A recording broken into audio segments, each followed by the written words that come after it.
சிவாய நம. அனைவருக்கும் எனது பணிவான வணக்கங்கள். இப்போ நம்ம எதை பற்றி பேச போகிறோம்னா, மதுரை அருள் உரை சொக்கநாதருடைய திருக்கோயில் குடமுழுக்கு நன்னீராட்டு பெருவிழா. இதை பற்றி தான், இந்த தலைப்பை பற்றி தான் நம்ம பேச போகிறோம். அந்த பத்திரிகை அழைப்புதலை பற்றி தான் நம்ம பேச போகிறோம். அதில் என்னென்னலாம் போட்டிருக்காங்க அப்படிங்கிறத பற்றி தான் நம்ம பேச போகிறோம். இதில் என்ன ஒரு பெரிய வருத்தம்னா, அந்த அழைப்பதிலில் பார்த்திங்கன்னா திருவிளையாடல் புராணம் பரஞ்சோதியார் என்னென்னமோ பாடல்லாம் போட்டிருக்கிறாங்க.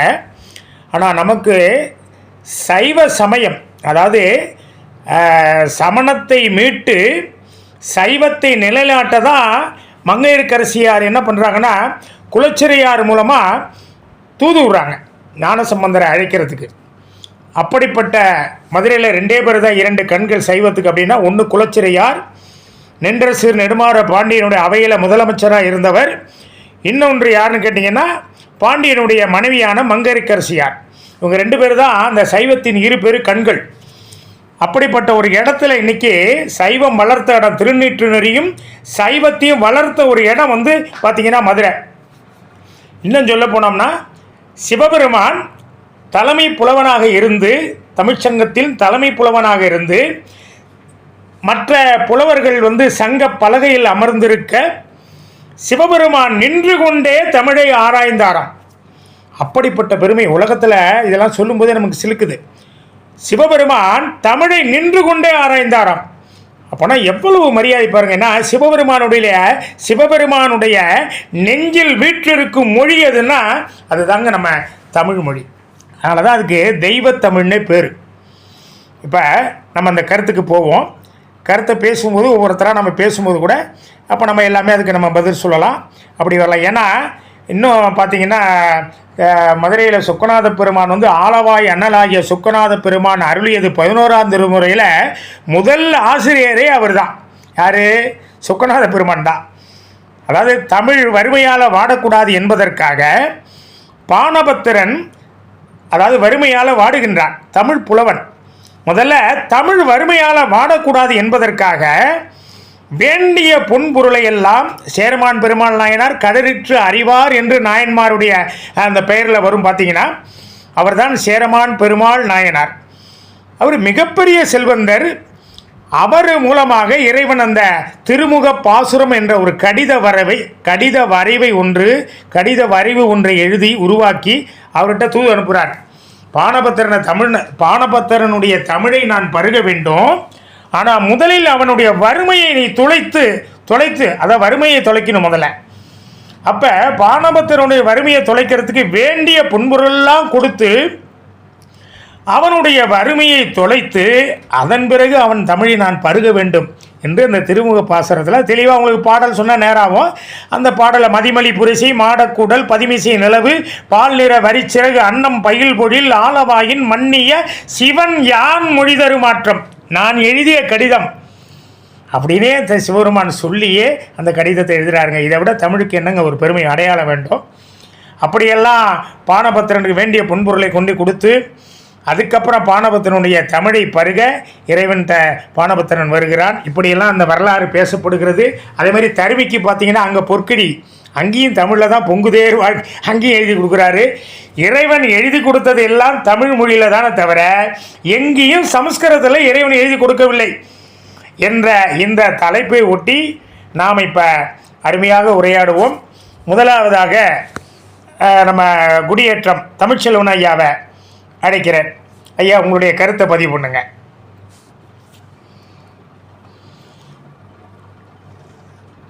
தமிழ்ச்செல்வன் ஐயா, ராஜசேகர் ஐயா அவருடைய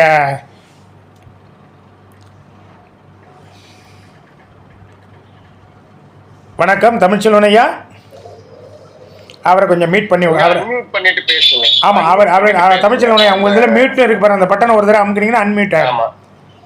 ஆமாம், அந்த மைக்கு தொட்டுட்டு நீங்கள் பேசலாம். தமிழ்ச்செல்வன் ஐயா அந்த மைக்கு காமிக்குது பாருங்க, அதில் ஒரு கை வச்சிங்கன்னா உங்களுக்கு இந்த இது மியூட் போயிடும். ஐயா தமிழ்ச்செல்வன் ஐயா சரி, அதை நீங்கள் தேடிட்டு இருக்கீங்கன்னு நினைக்கிறேன். ஒன்றும் இல்லை, உங்கள் லைனில் பார்த்தாவே தெரியும் சார். சாதாரணமாக ஸ்பீக்கருக்கு பக்கத்தில் மியூட் பட்டன் இருக்கும், அதை ஒரு டச் பண்ணிங்கன்னா போகிறோம், அவ்வளோதான், லைனில் வந்துடுவீங்க. அவ்வளோதான். ஐயா கேக்குதுங்களா? கேட்குது. வணக்கம். அவ்வளோதான், சாதாரண விஷயம். வணக்கம் வணக்கம். உங்கள் கருத்தை இதில் ஏதாவது பதிவு பண்ணுங்க. கேள்வி வேணாலும் கேளுங்க. உங்கள் கருத்தை முதல்ல ஏதாவது பதிவு பண்ணுங்க. கேள்வி எதுவும் இல்லை இப்போதைக்கு. அது மட்டும்தான். சொல்லுங்கய்யா. உங்களுக்கு டவர் சரியில்லை. உங்களுக்கு இல்லை, உங்களுடைய வார்த்தை கிளியரா. ஐயா ஒரு நிமிடம் ஐயா. அதாவது தமிழ் வளர்த்த மதுரையில ஒரு தமிழை உருவாக்கிய ஒரு சிவபெருமானுக்கு குடமுழுக்கு விழா நடக்குதுன்னா அந்த விழாவுல ஏகப்பட்ட பிழைகள் ஒரு பக்கம், திருஞான சம்பந்தருடைய பாடலும் இல்லைன்றது ஒரு குறை இருந்தாலும் அதுல ஒரு சின்ன வரலாறு சொன்னோம்னா மக்களுக்கு கொஞ்சம் எளிதா புரியும். சொல்லுங்க. அதாவது கடல் கொண்ட தென்னாடுன்னு சொல்லப்படுகின்ற குமரி கண்டத்தில் இருந்து தென்மதுரை, கபாடபுரம் இப்படியாக தமிழ் வளர்த்த சங்கம் இருந்த இடங்கள்ல இருந்து மக்கள் நகர்ந்து வந்த இடம் இன்னைக்கு இருக்கக்கூடிய அந்த ஆலவாய் என்று சொல்லப்படுகின்ற மதுரை. அப்படிப்பட்ட மதுரையில தான் 64 திருவிளையாடலை சிவபெருமான் நிகழ்த்திய இடம். கண்டிப்பாக. இன்னும் சொல்ல போனா தமிழ் வளர்ந்த இடம், கடல் கொண்ட தென்னாட்டிலிருந்து அடுத்து தமிழ் வளர்ந்த இடம் மதுரை. கண்டிப்பா. அப்படிப்பட்ட மதுரையில ஒரு குடமுழுக்கு விழா நடக்குதுன்னா அந்த விழாவுல தமிழை வளர்த்த திருஞான சம்பந்தருக்கும் முக்கியத்துவம் இல்லை, மற்றும் பாத்தீங்கன்னா அந்த ஓதுவார்களுக்கும் பெயர்கள் இல்லை என்று கேள்விப்பட்டேன். அந்த கோயிலே பணிபுரிகின்ற ஓதுவார்கள் பெயரும் அதிலே இல்லை என்பது போல ஒரு செய்தி கேள்விப்பட்டேன். இப்படியான ஒரு தருணத்துல ஐயா கேக்குதுங்களா? கேக்குது, சரியா இருக்கு. இப்படியான ஒரு தருணத்துல இந்த மாதிரியான ஒரு நிகழ்வு நடக்கிறது நம்முடைய தமிழ்நாட்டுக்கும் மட்டுமல்ல, உலகம் முழுக்க இருக்கக்கூடிய தமிழர்களுக்கும் இழைக்கப்படும் ஒரு அநீதியாகத்தான் இது தெரியும். அருமை அருமை அருமை. அதனால இது முதல் கட்ட கருத்தா நான் பதிவு பண்றேன். அடுத்து 2ஆம் கட்ட கருத்துக்கு வருகிறேன். நன்றி நன்றி. கரெக்ட். ரொம்ப அருமையா நீங்க பேசின கருத்து எல்லாமே சிறப்பு. அதாவது தமிழனுக்கு உலகில் வாழும் தமிழர்களுக்கு இழைக்கப்பட்ட அநீதி, அருமையான கருத்தை நீங்கள் பதிவு பண்ணுறீங்க. சிறப்பு. மறுபடியும் மீண்டும் உங்கள்கிட்ட வரேன். ராஜசேகரையா, வணக்கம் ராஜசேகரையா. வணக்கம் வணக்கம். உங்களுக்கு ஏதாவது கேள்வி வேணாலும் கேட்கலாம், இல்லை இப்போ ஏதாவது நீங்கள் ஏதாவது ஒரு கருத்து வேணாலும் பதிவு பண்ணலாம். உங்களுக்கு கேள்வி இல்ல, சரி சரி, கண்டிப்பா கண்டிப்பா உங்க வருத்தத்தை பதிவு பண்ணுங்க. முக்கியமான கோயில்கள் நம்மளுடைய குறிப்பாக தமிழர்களுடைய அடையாளம் அப்படிங்கிற கோயில்கள்ல தமிழை ஒழிக்க வைப்பதற்கு ஏதோ ஒரு சவுண்ட் உங்கள்ட்ட இருந்து வந்துட்டு இருக்கு. ஏதோ ஒரு சவுண்ட் உங்கள்ட்ட இருந்து கேக்குது, அதிகமா வந்துட்டு இருக்கு. அது கொஞ்சம் இந்த சாலையில இருக்கிறதுனால. சரி சரி சரி. அதாவது தமிழுக்கு நீங்க ஒரு பெருசா பிரபல்யம் இல்லாத கோயில்ல சமாதானம் படுத்துறதுக்காக அப்படிங்கிற எடுத்துக்கலாம்.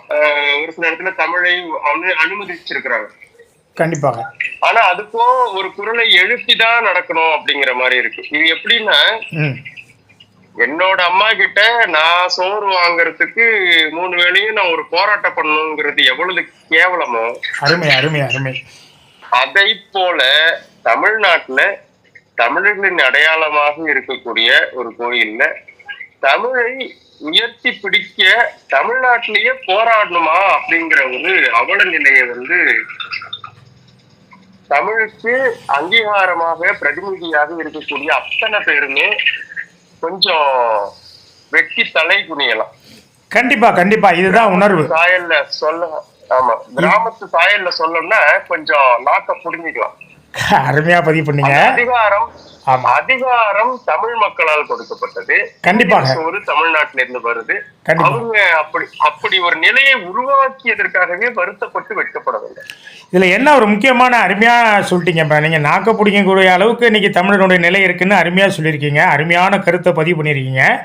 இதில் என்ன ஒரு முக்கியமானு பார்த்தீங்கன்னா, காஞ்சி பார்த்தீங்கன்னா ஜகத்குரு அவர் பேரை போட்டிருக்கிறாங்க. அவருக்கும் நம்ம தமிழை வந்து நீச்ச பாஷை என்று சொன்னவர். அவர் தமிழை வந்து பார்த்தீங்கன்னா தமிழ்னா தீட்டு, நீச்ச பாஷை என்று சொன்னவர். அவருடைய தான் முதல்ல பத்திரிகையில் நம்ம திருக்கையிலாய பரம்பரை ஆதீனங்கள்லாம் பின்னாடி இருக்குது. இவரை வந்து முதல்ல பத்திரிகையில் அழைப்பதில் பார்த்தீங்கன்னா இவருடைய பேர் தான் முதல்ல போட்டிருக்காங்க. இவருக்கும் தமிழுக்கும் என்ன சம்பந்தம்? இதெல்லாம் வந்து யார் கேட்கறது? இப்படி ஒரு நிலையெல்லாம் பார்க்கும்போது நமக்கு மனசு சொல்லுங்கய்யா. ஆமா, எத்தனை பேருக்கு அங்கீகாரம் வழங்கப்பட்டது அப்படிங்கறத விட முக்கியமானது ஏன் அடிப்படை தமிழுக்கு வழங்கப்படவில்லை அப்படிங்கிறதுதான்.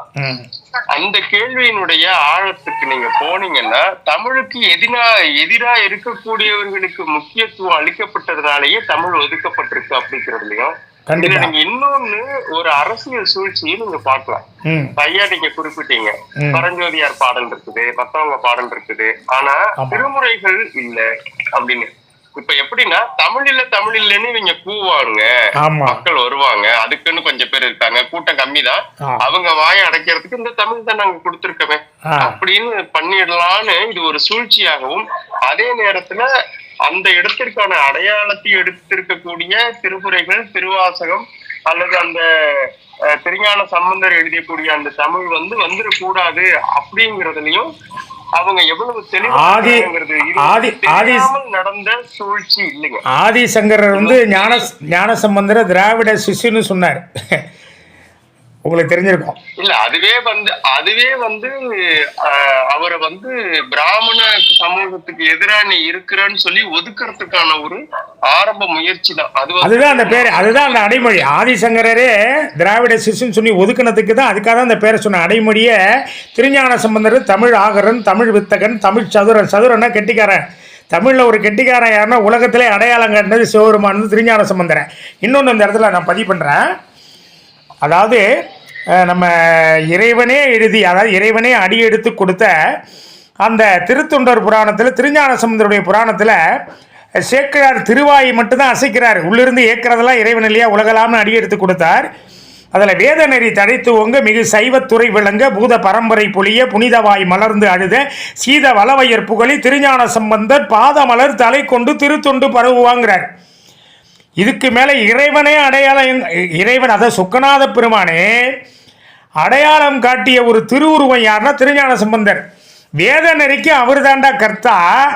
வேத நெறி தழைத்து ஓங்க, மிகு சைவத்துறை உள்ள செந்தமிழ் திருமுறை விளங்கவும், வேத நெறி தழைத்து ஓங்கவும் யாருடைய திருவடியை நீ பிடிச்சி பயணிக்கணும்? திருஞான சம்பந்தர் பாதமலர் தலை கொண்டு திருத்தொண்டு நீ செய்யுங்கிறார். திருஞான சம்பந்த திருவடியை பிடிச்சி தான் நீ வேதம் படிச்சிருந்தாலும் சரி, திருமுறை படிச்சிருந்தாலும் சரி, உனக்கு யார் வந்து உனக்கு வழிகாட்டி? சைவத்தின் வழிகாட்டி யார்?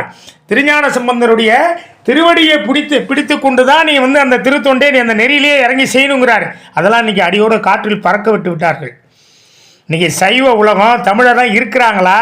தமிழர்கள் இருக்கிறார்களா? உண்மையான சைவ தமிழர்கள் இருக்கிறார்களா? இப்போ நீங்கள் சொன்னீங்க வெக்கி தலைக்குன்னு, நீங்கள் ரொம்ப அருமையான வேடை பதிவு பண்ணீங்க. ஏன்னா அந்த அளவுக்கு நமக்கு வலிக்குது மனசு.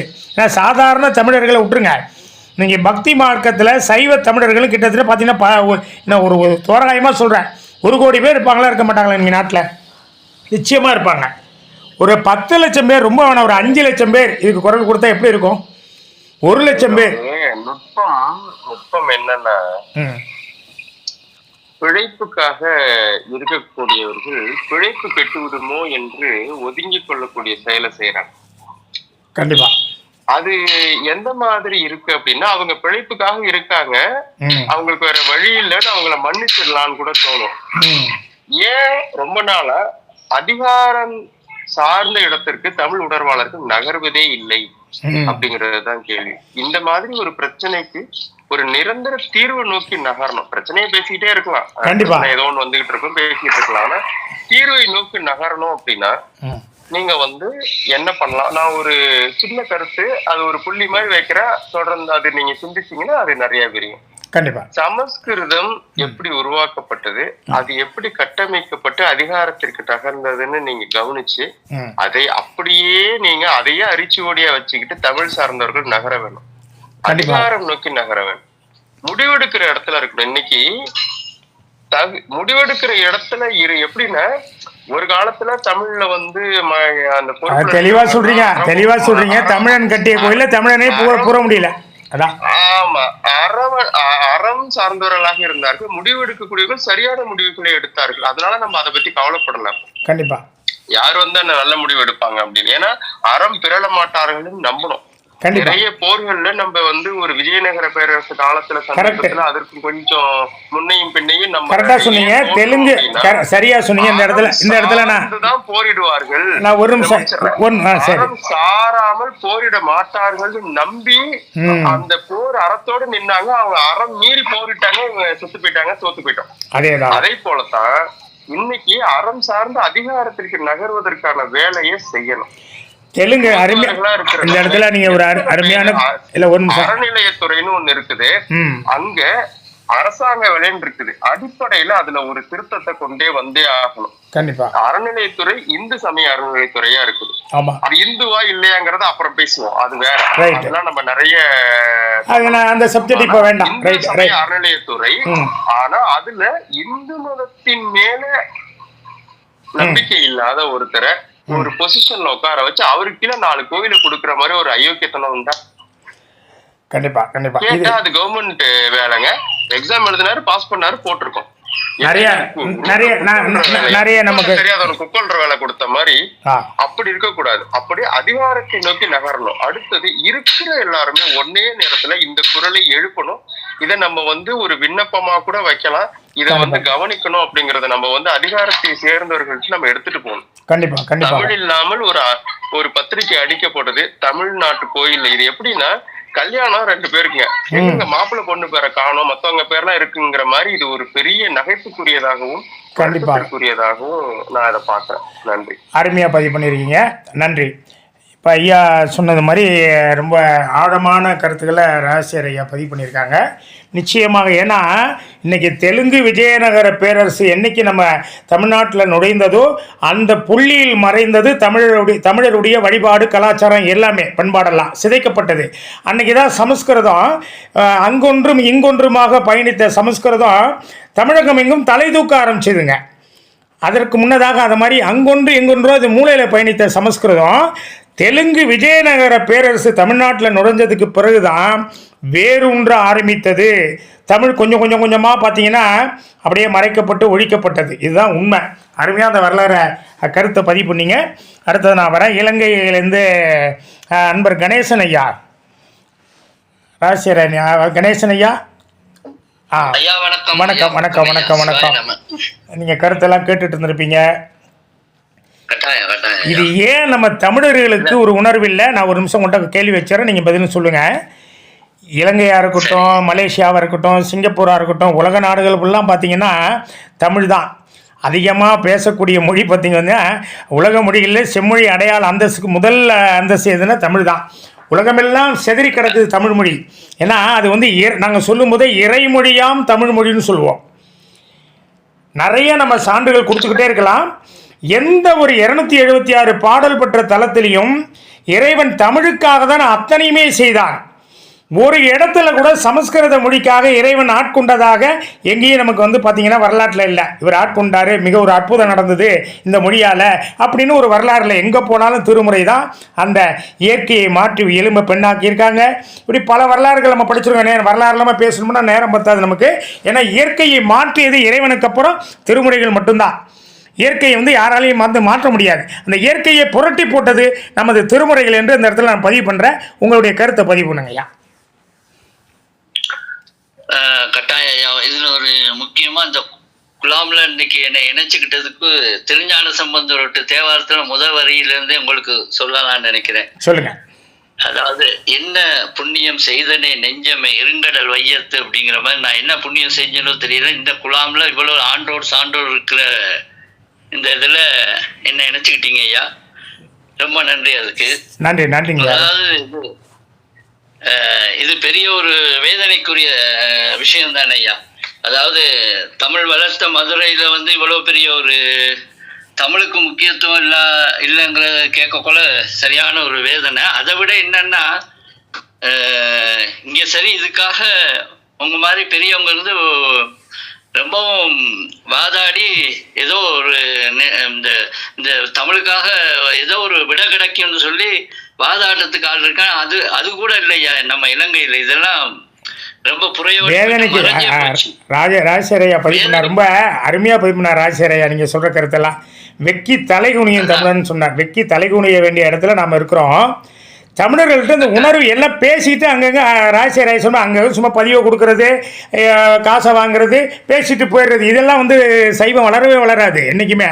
அடிப்படையாக நாம் வந்து நாயன்மார் நெறி மாதிரி களத்தில் இறங்கி நின்று போராடணுங்க தமிழுக்காக. கட்டாயம் ஐயா.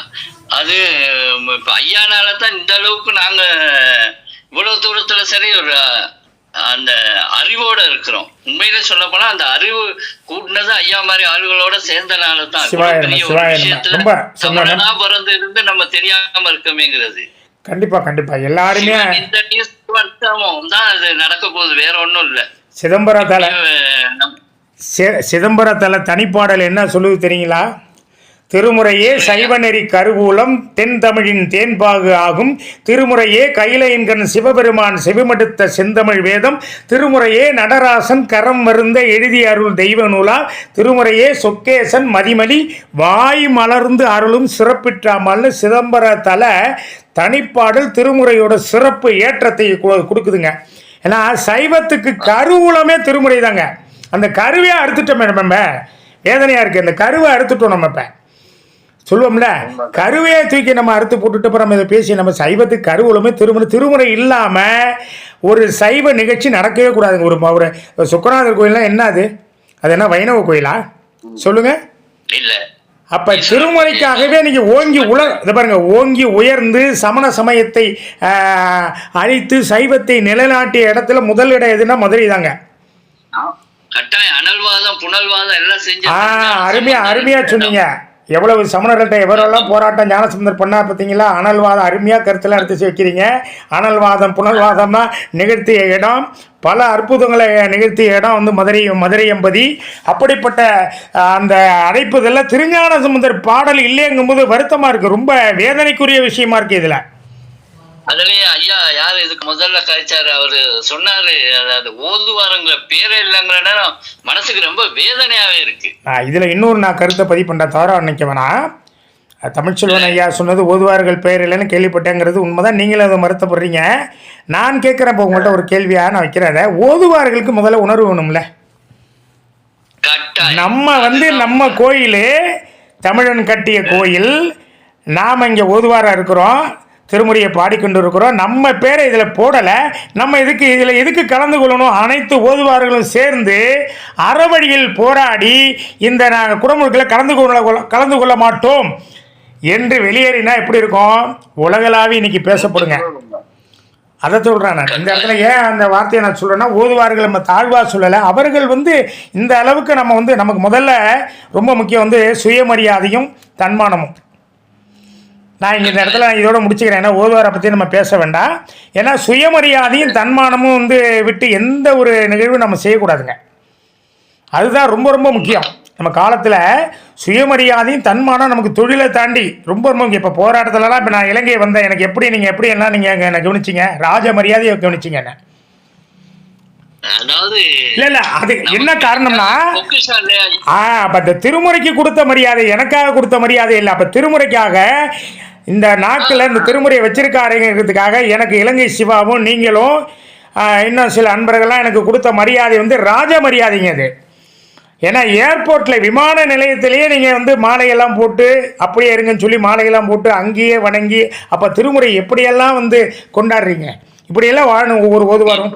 எனக்காக இதை நான் பதிவில்லை, எனக்காக இருப்பாங்க. இறைவனால எங்களுக்கு கிடைக்கப்பட்ட ஒரு பெரிய வரம்.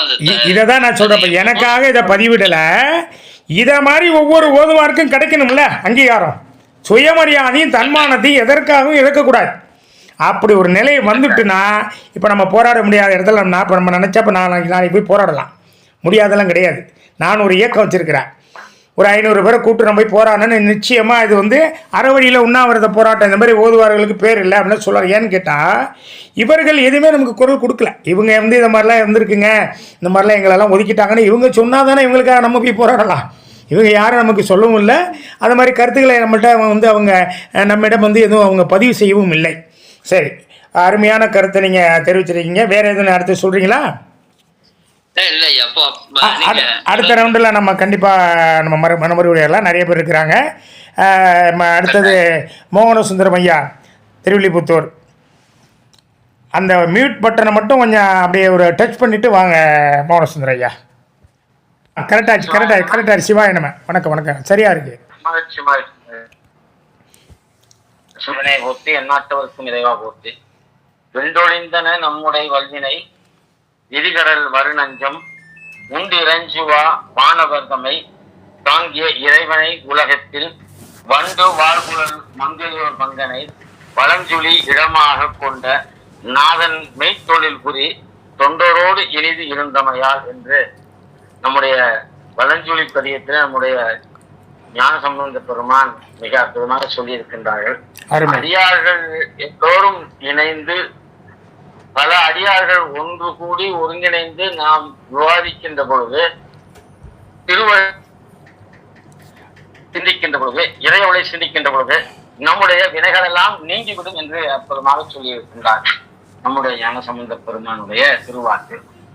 அந்த நிலையிலே அடியார் பெருமக்கள் நாம் எல்லோரும் இந்த ஆலவாய் சொக்கநாத பெருமானுடைய திருக்கோயில் திருக்குட நீராட்டு பெருவிழா, அருள்மிகு சொக்கநாதர், சுந்தரேஸ்வரர் ஆகிய அந்த நம்முடைய பெருமாள்.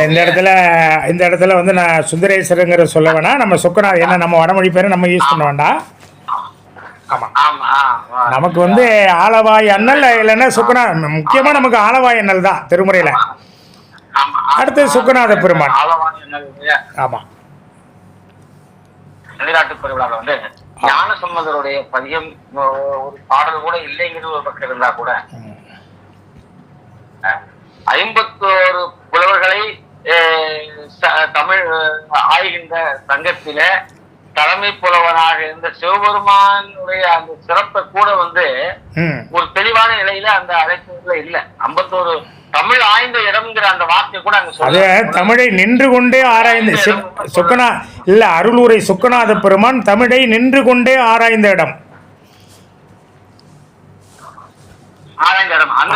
அந்த செய்தியை கூட கொடுக்கல, எதையோ கொடுத்துட்டாங்களே தவிர எதை கொடுக்க வேண்டும்? அந்த செந்தமிழ் திருமுறைகளையும் பரம்பொருள் சிவபெருமானை பற்றியும் அந்த கருத்துக்களை சொல்கின்ற பொழுது முக்கியமான அந்த சிறந்த கருத்தாக விளங்கக்கூடிய அந்த தலைமை புலவனாக இருந்து தமிழாய்ந்த அந்த செய்தி வர வேண்டும். எங்கேயாவது முதல்ல வந்து திருமுறைகள், எங்கேயாவது சொக்கநாத பெருமான், ஒரு நிமிஷம், எங்கேயாவது சொக்கநாத பெருமான் நம்ம திருப்பி பதிவு பண்றோம். 276 தளத்துல பல அற்புதங்கள் நடந்துருக்கு, ஒவ்வொரு தளத்திலும் ஒரு அற்புதம் நடந்திருக்கு. அப்படி பார்க்கும்போது எங்கேயாவது திருமுறையினால தான் அந்த அற்புதம், செந்தமிழ் திருமுறையால தான் அற்புதம் நடத்தி நிகழ்த்தி காட்டி இருக்கின்றார் சுக்கநாத பெருமான். எங்கேயாவது நடந்திருக்கு. ஆமா, பழுத்த ஓலை வந்து போகமார்க்க புல்மலையான்னு சொல்லு, இந்த பழுத்த ஓலையை அந்த நெருப்புல இட்டப்ப கூட வந்து பச்சையா இருந்தது, அந்த ஓலை வந்து கருகில பச்சையா இருந்தது. பச்சை பதிகம் என்று கூட சொல்ல, அதால பாட்டு பெரிய புராணத்துல இல்ல, மாபுராணத்துல வரும் பட்ட தீயிடை பச்சையாய் விளங்கியது என்றேம்பார் பெரிய புராணத்தை. இட்ட ஏட்டினில் எழுதிய செந்தமிழ் பதிகம் மட்டுலாம் குழல் வனமுலை மலைமகள் பாகத்து அட்டமூர்த்தியை, அதுல வரும் அந்த பாட்டுல கடைசியா சொல்வார், பட்ட தீயிடை பச்சையாய் விளங்கியது என்று. நீங்க அண்ணன் சொன்ன கருத்து அருமையான கருத்து. தீயில போட்டு கூட அந்த ஓலை வந்து பச்சையா இருந்ததுதான் மாபுராணம். அந்த நம்முடைய வைகை உங்களுடைய ஆற்றல் வந்து அவங்களோட டவர் நல்லா பாத்தீங்கன்னா டவர் விட்டு வருது, உங்களுடைய வார்த்தையை அடைச்சு வருது. அந்த திருமுறையை வந்து வைகை ஆற்றுல புனர்வாதம் செய்கின்ற பொழுது அது வந்து அந்த திருமுறை ஏடு வந்து எதிர்த்து சென்று திரு ஏடகம் என்ற இடத்துல, அதாவது அங்க போய் அகப்பட்டதுனாலதான் அதுக்கு ஏடு அகம்னு பேரு. அந்த ஏடு அகப்பட்ட இடம் தான் திரு ஏடகம், ஏடு அகப்பட்ட இடம். சிறப்பு, அவ்வளவு சிறப்பு உடைய திருமுறைகள். ஒரு இடத்துல கூட நீங்க சொன்ன மாதிரி சமஸ்கிருதத்தால வந்து எந்த அருள் செயலும் அங்க இல்ல. ஆமா, மந்திரமாவது நீர் என்று தொடங்கி குன்பாண்டியனுடைய நோயை தீர்த்து வெப்பு நோயை தீர்த்து நின்றசு நெடுமனாக மாற்றி இருக்கின்றது. கூன்பாண்டியனை நின்ற திருத்தலத்தினுடைய ஒரு நிமிஷம், கூன்பாண்டியனை நின்றசு நெடுமாற பாண்டியனாக மாற்றிய பெருமை திருஞான சம்பந்தருக்கு மட்டும்தான் உண்டு. ஆக அந்த திருஞான சம்பந்தருடைய ஒரு திருமுறையிலிருந்து ஒரு ஒரு பாடலாவது கொடுத்திருக்கலாம். அது மட்டும் எந்த அளவிற்கு இந்த அரசும் இந்து சமய அறநிலையத்துறையும் வந்து இதுல கவனம் இல்லாம இருக்கிறாங்கன்னு தான் நான் சிந்திக்கிறேன். அது மட்டுமல்ல, ஒரு அண்ணா ஒரு நிமிடம், ரெண்டு பேரும் பேசினா கிளாஸ் ஆகும், ஒரு நிமிடம்.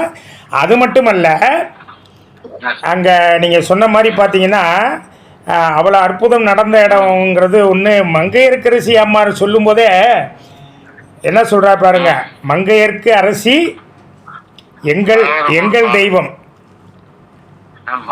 மாபுராணம் சொல்லுது பாருங்க, வளவர் திரு குலக்கொழுந்து வழக்கை மாணி செங்கமல திருமடந்தை கண்ணினாடால் தென்னர் குலப்பழி தீர்த்த தெய்வப்பாவை எங்கள் பிரான் சண்பையர்கோன் அருளினாலே. எப்படி பாருங்க, எங்கள் பிரான் யாரு? திருஞான சம்பந்த பெருமான். சண்பையர்னா சிறுகாழி, சண்பைனா சண்பையர்கோன் அருளினாலே ஞான சம்பந்தருடைய அருளால இரும் தமிழ்நாடு விட்ட இடர் நீக்கினார். இந்த தமிழ்நாடு உள்ள துன்பத்தை போக்கணும் ஞான சம்பந்தரால தான் இந்த துன்பம் நீங்கினது. மதுரையில் வந்து மங்கையர்க்கரசி அம்மாவுடைய மாபுராணத்தில் விதிக்கிறார். இறைவனே அடி எடுத்து கொடுத்த மாபுராணம் திருத்தொண்டர் புராணம் என்ன சொல்லுது? மங்கையர்க்கரசி அம்மா எங்கள் பிரான் சண்பையர் பிரான்னே சொல்லிட்டா. என்னுடைய கடவுள் யாரு? திருஞான சம்பந்த பெருமான். அவருடைய அருள்னால தான் இன்னைக்கு இந்த தமிழ்நாடு இடருற்று இருந்துதான் சமணர்களால். அந்த வரியை பதிவு பண்றாரு பாருங்க மாபுராணத்தில். தமிழ்நாடு உற்ற இடர் நீக்கி பொங்கொழி வெண் திருநீரு பரப்பினாரை போற்றுவார் கடல் எம்மால் போற்றலாமேங்கிறார். இதை விட மதுரைக்கு என்ன சிறப்பு பாருங்க. அப்படிப்பட்ட மங்கையர்க்கரசி அம்மா தவ மாதர்குல மாணிக்கம். சைவத்தின் வந்து இன்னைக்கு பார்த்தீங்கன்னா சைவம்னு சொன்னாவே மதுரையில் மங்கையர்க்கரசி அம்மா தான், வேற யாரும் கிடையாது. ஞான சம்பந்தருடைய திருவாயால எடுத்தவன ஒரு சாமியை பாடலை. மங்கையர்க்கு அரசி வளவர்கோன் பாவைன்னு பாட்டு ஆரம்பிக்கிறாங்க, ஞானசம்பந்த பெருமான் ஆரம்பிக்கிறாரு. அப்ப அங்க பாராட்ட யாருக்குன்னா மங்கையர்க்கரசி சைவம் வளர்த்த நாயகி, திருநீற்று நெறியை போற்றிய ஒரு அரும் தலைவி. அப்படிப்பட்ட மங்கையர்க்கரசி அம்மாவை போற்றி தான் அந்த பாடலை ஆரம்பிக்கிறார், திருஞான சம்பந்தர் துவங்குகின்றார். அப்படிப்பட்ட மங்கையர்க்கரசி அம்மையா குலச்சிறையார் ஞான சம்பந்தர்லாம் தூக்கி எறிஞ்சுக்கிட்டு ஒரு அழைப்புதல் ஒரு விழான்னு சொன்னா தமிழனுக்கு எப்படி வெட்கி அவ்வளவு எப்படி கொதிக்கணும்? தமிழெல்லாம் கொதிக்க வேண்டாம். நன்றிண்ணா. அடுத்த ரவுண்ட் உங்கள்கிட்ட வரேன். ஏதாவது கருத்து இருக்கா? ஒரு கருத்து சொல்லுங்க. இவ்வளவு தீய சக்திகளை கொண்ட சமணர்களை செய்யனே திரு ஆலவாய் மேவிய ஐயனே, செய்யனே அருள் செய்யனே பொய்யராம் அமரர் குழுவும் சுடர் பையவே சென்று பாண்டியருக்காக செய்யனே திரு ஆலவாய் மேவி செய்யனே திரு ஆலவாய் அதான் செய்ய ஒரு நிமிஷம். செய்யனே திரு ஆலவாய் மேவிய ஐயனே, ஒரு நிமிஷம். செய்யனே திரு ஆலவாய் மேவிய ஐயனே அஞ்சல் என்று அருள் செய் எனை பொய்யராம் அமனர் குழுவும் சுடர் பையவே சென்று பாண்டியருக்காகவேன்னாரு. உடனே வந்து மன்னனுடைய வயிற்றுல போய் அந்த பாண்டிய பையவே சென்று அப்ப கூட வந்து அந்த தீவினையாளர்களை வந்து சீக்கிரமா வேகமா போய் தாக்கிட வேண்டாம் அப்படிங்கறதுனால அதற்கு காரணமாக இருந்த அந்த மன்னனை வந்து அப்பையும் பையவே என்று அந்த மங்கையரசி அம்மையாருடைய நினைவோட பையவே சென்று சொன்னாரு. ஆனால் இப்படிப்பட்ட ஒரு திருக்குட நீராட்டு இந்த சிவபெருமானுக்கு நடக்கின்ற மதுரையில ஆலவாய் சொக்கநாத பெருமானுக்கு நடக்கின்ற இந்த இதுல வந்து இது போன்று தமிழை புறக்கணித்தால் அதற்கான தண்டனைகள் வந்து கிடைக்கும் என்பதை யாரும் மறக்க வேண்டாம். திருமுறை சொல்லியிருக்கேன். இதை கேட்கின்ற தமிழர்கள் சற்று நீங்கள் சிந்திக்க வேண்டும். நம்முடைய தாய்மொழி, நம்முடைய சமய குறவர்கள், நம்முடைய ஞானசம்பந்த பெருமான் இவர்களெல்லாம் போற்றி மகிழ்ந்த இந்த ஆலவாய் மதுரை சொக்கநாத பெருமானுடைய நன்னிராட்டு பெருவிழாவை சரியான திருமுறைகள் இல்லாது இந்த நிகழ்வை நடத்துகிறார்கள் என்பது மிகவும் வேதனைக்குரியது என்பதை இந்த முதல் நிலையில் நான் பதிவு செய்து அமைகின்றேன். போற்றியோம் நமச்சிவாய. நன்றி. நீங்க மீட் பண்ணீங்க. அதாவது என்னென்னா தமிழ் மொழி தலைவர் நீங்கள் மீட் பண்ணீங்க, நீங்கள் இப்போ பேச வேணாம், மீட் பண்ணீங்க உங்கள் பட்டனை. தமிழ் மொழி தலைவர் திரு நாவுக்கரசு பெருமானும் தமிழ் ஆகரன், தமிழ் வித்தகன், தமிழ் சதுரன் இப்படியெல்லாம் போற்றக்கூடிய தமிழை வந்து தன்னுடைய அடைமொழியே தமிழோடு சேர்த்து தான் திருஞான சம்பந்தர் பயன்படுத்துவார். ஒவ்வொரு பாடலையும் தமிழ்ஞான சம்பந்தன்பார். அப்படிப்பட்ட தமிழ்ஞான சம்பந்தனாகிய அந்த திருஞான சம்பந்தருடைய ஒரு திருப்பாடலையும் தமிழ் மொழி தலைவராகிய சிவபெருமானுடைய 2 கண்கள் அந்த திருநாவுக்கரசு பெருமானுடைய ஒரு பாடல் சொல்றார். வாயானை மனத்தானை மனத்துள் நின்ற கருத்தானை கருத்தறிந்து முடிப்பான் தன்னை தூயானை தூவெள்ளை ஏற்றான் தன்னை சுடர்த்திங்கள் சடையானை தொடர்ந்து நின்ற என் தாயானை தலையாய சொல்றார். என் தாயான தவமாய தன்மையானை தலையாய தேவாதி தேவர்க்கு என்றும் சேயானே தென்கூடல் திரு ஆலவாய் சிவனடியே சிந்திக்கப்பெற்றேன் நானேன்னு சொல்லி கதறுகிறார் நாவுக்கரசு பெருமான். அப்படிப்பட்ட பாடெல்லாம் இல்லைங்கும்போது இன்றைக்கி மனம் ரொம்ப கொதிக்குது நமக்கு. அடுத்ததாக நம்ம வந்து ஏன்னா நம்ம தனி பதிவாக நம்ம பேசிகிட்டே இருக்கலாம், நிறைய திருமுறையிலேருந்து கருத்துக்களை சொல்லிக்கிட்டே இருக்கலாம். அடுத்ததாக நம்ம லாரன்ஸ் ஐயா, அருமையான ஒரு அன்பர், இலங்கை நாட்டில் ஒரு அற்புதமான ஒரு நண்பர் லாரன்ஸ் ஐயா. வாங்க, நீங்கள் லைனில் வாங்க. சிவாய நமங்க ஐயா. வணக்கம். வணக்கம். கேட்குறீங்க, அருமையாக கேட்குறீங்க. இப்ப எல்லாமே உண்மையிலுமே வந்து ஒவ்வொருத்தருடைய கருத்துக்களையும் கேட்கறக்குள்ள, அந்த பதிவுகளை கேட்கறக்குள்ள நமக்கு அப்படியே உடம்பெல்லாம் ஆடி போடுற ஒரு நிலைமையில நிக்கக்கூடிய மாதிரி இருக்குது. அதாவது தமிழையே நின்ற நினைவுல சொக்கநாதர் வளர்த்த அந்த மதுரையில இன்னைக்கு வந்து தமிழுக்கே முக்கியத்துவம் இல்லை அப்படின்றத நாம நினைக்கிறக்குள்ள அது ஒரு வருத்தம்னு சொல்றது ஒரு பக்கம் இருக்க, எனக்கு ஒரு ஞாபகத்துக்கு வந்துச்சு. என்ன அப்படின்னா, அதாவது நாங்கெல்லாம் வந்து எப்படி அப்படின்னா, இந்த திருமந்திரத்துல சொல்றாரு இல்லையா, சிவனோடு ஒக்கும் தெய்வம் தேடினும் இல்லை, அவனோடு ஒப்பாரிங்கு யாவரும் இல்லை, ஊனம் கடந்தற்று பொன்னொழி மின்னும் தவள கடைமுடி தாமரை யானே அப்படின்னு. அப்ப நாங்க இதுகளுக்கு வந்து இந்த சைவர்கள் அப்படின்றவள நாங்க நிறைய விட்டு கொடுத்துருக்குறோம் அப்படின்னு நான் யோசிக்கிறேன்.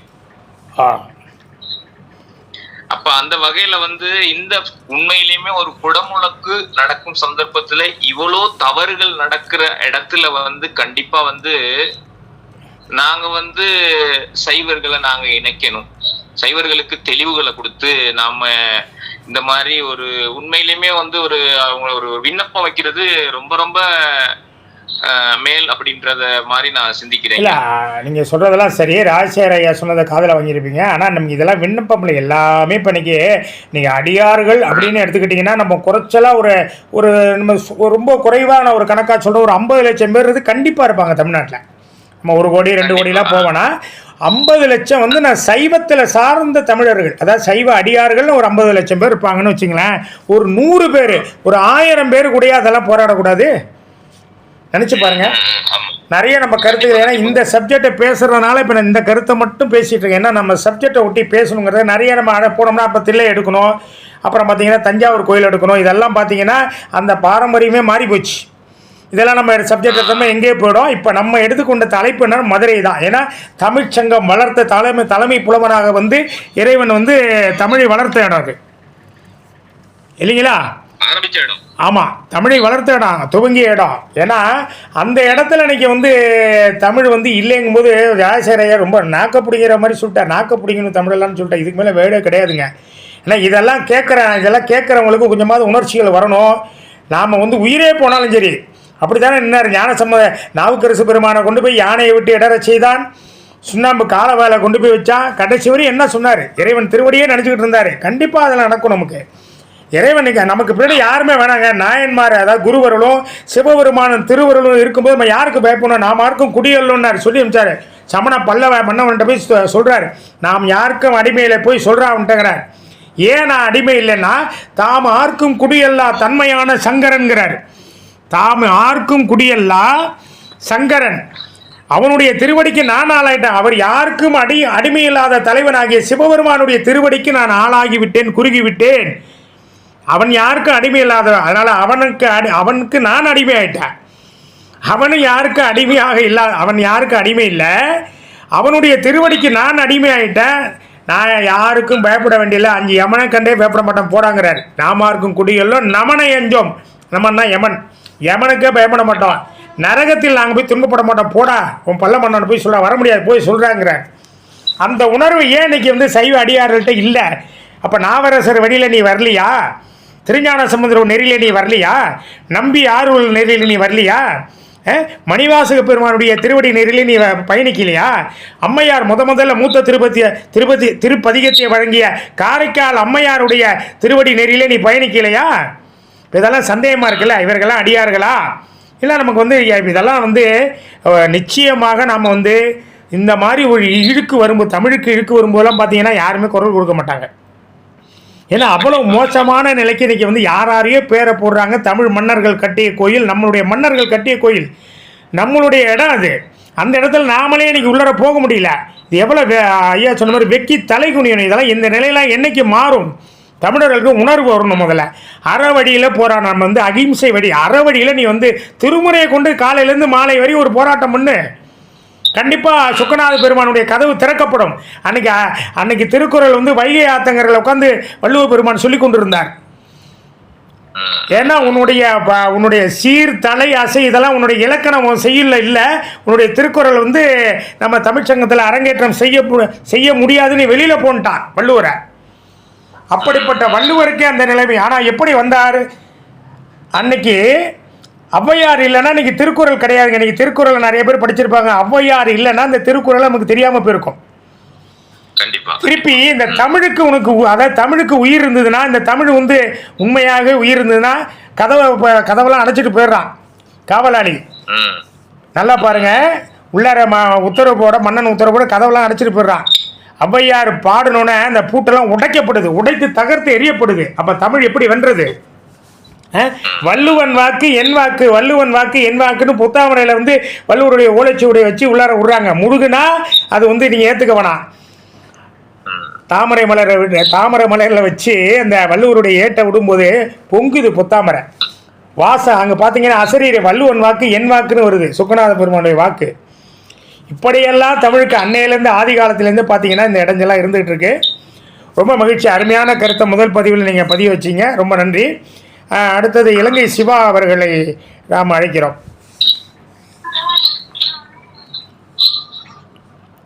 வணக்கம். அடியனின் குருநாதன் நடராஜா தேசிகர் ஐயா அவர்களுக்கும், அதே போன்று இந்த சிறப்பு கலந்துரையாடலில் கலந்து கொண்டிருக்கின்ற அனைத்து சைவாடிய பெருமக்களுக்கும் அடியனின் சிவ வணக்கங்கள்.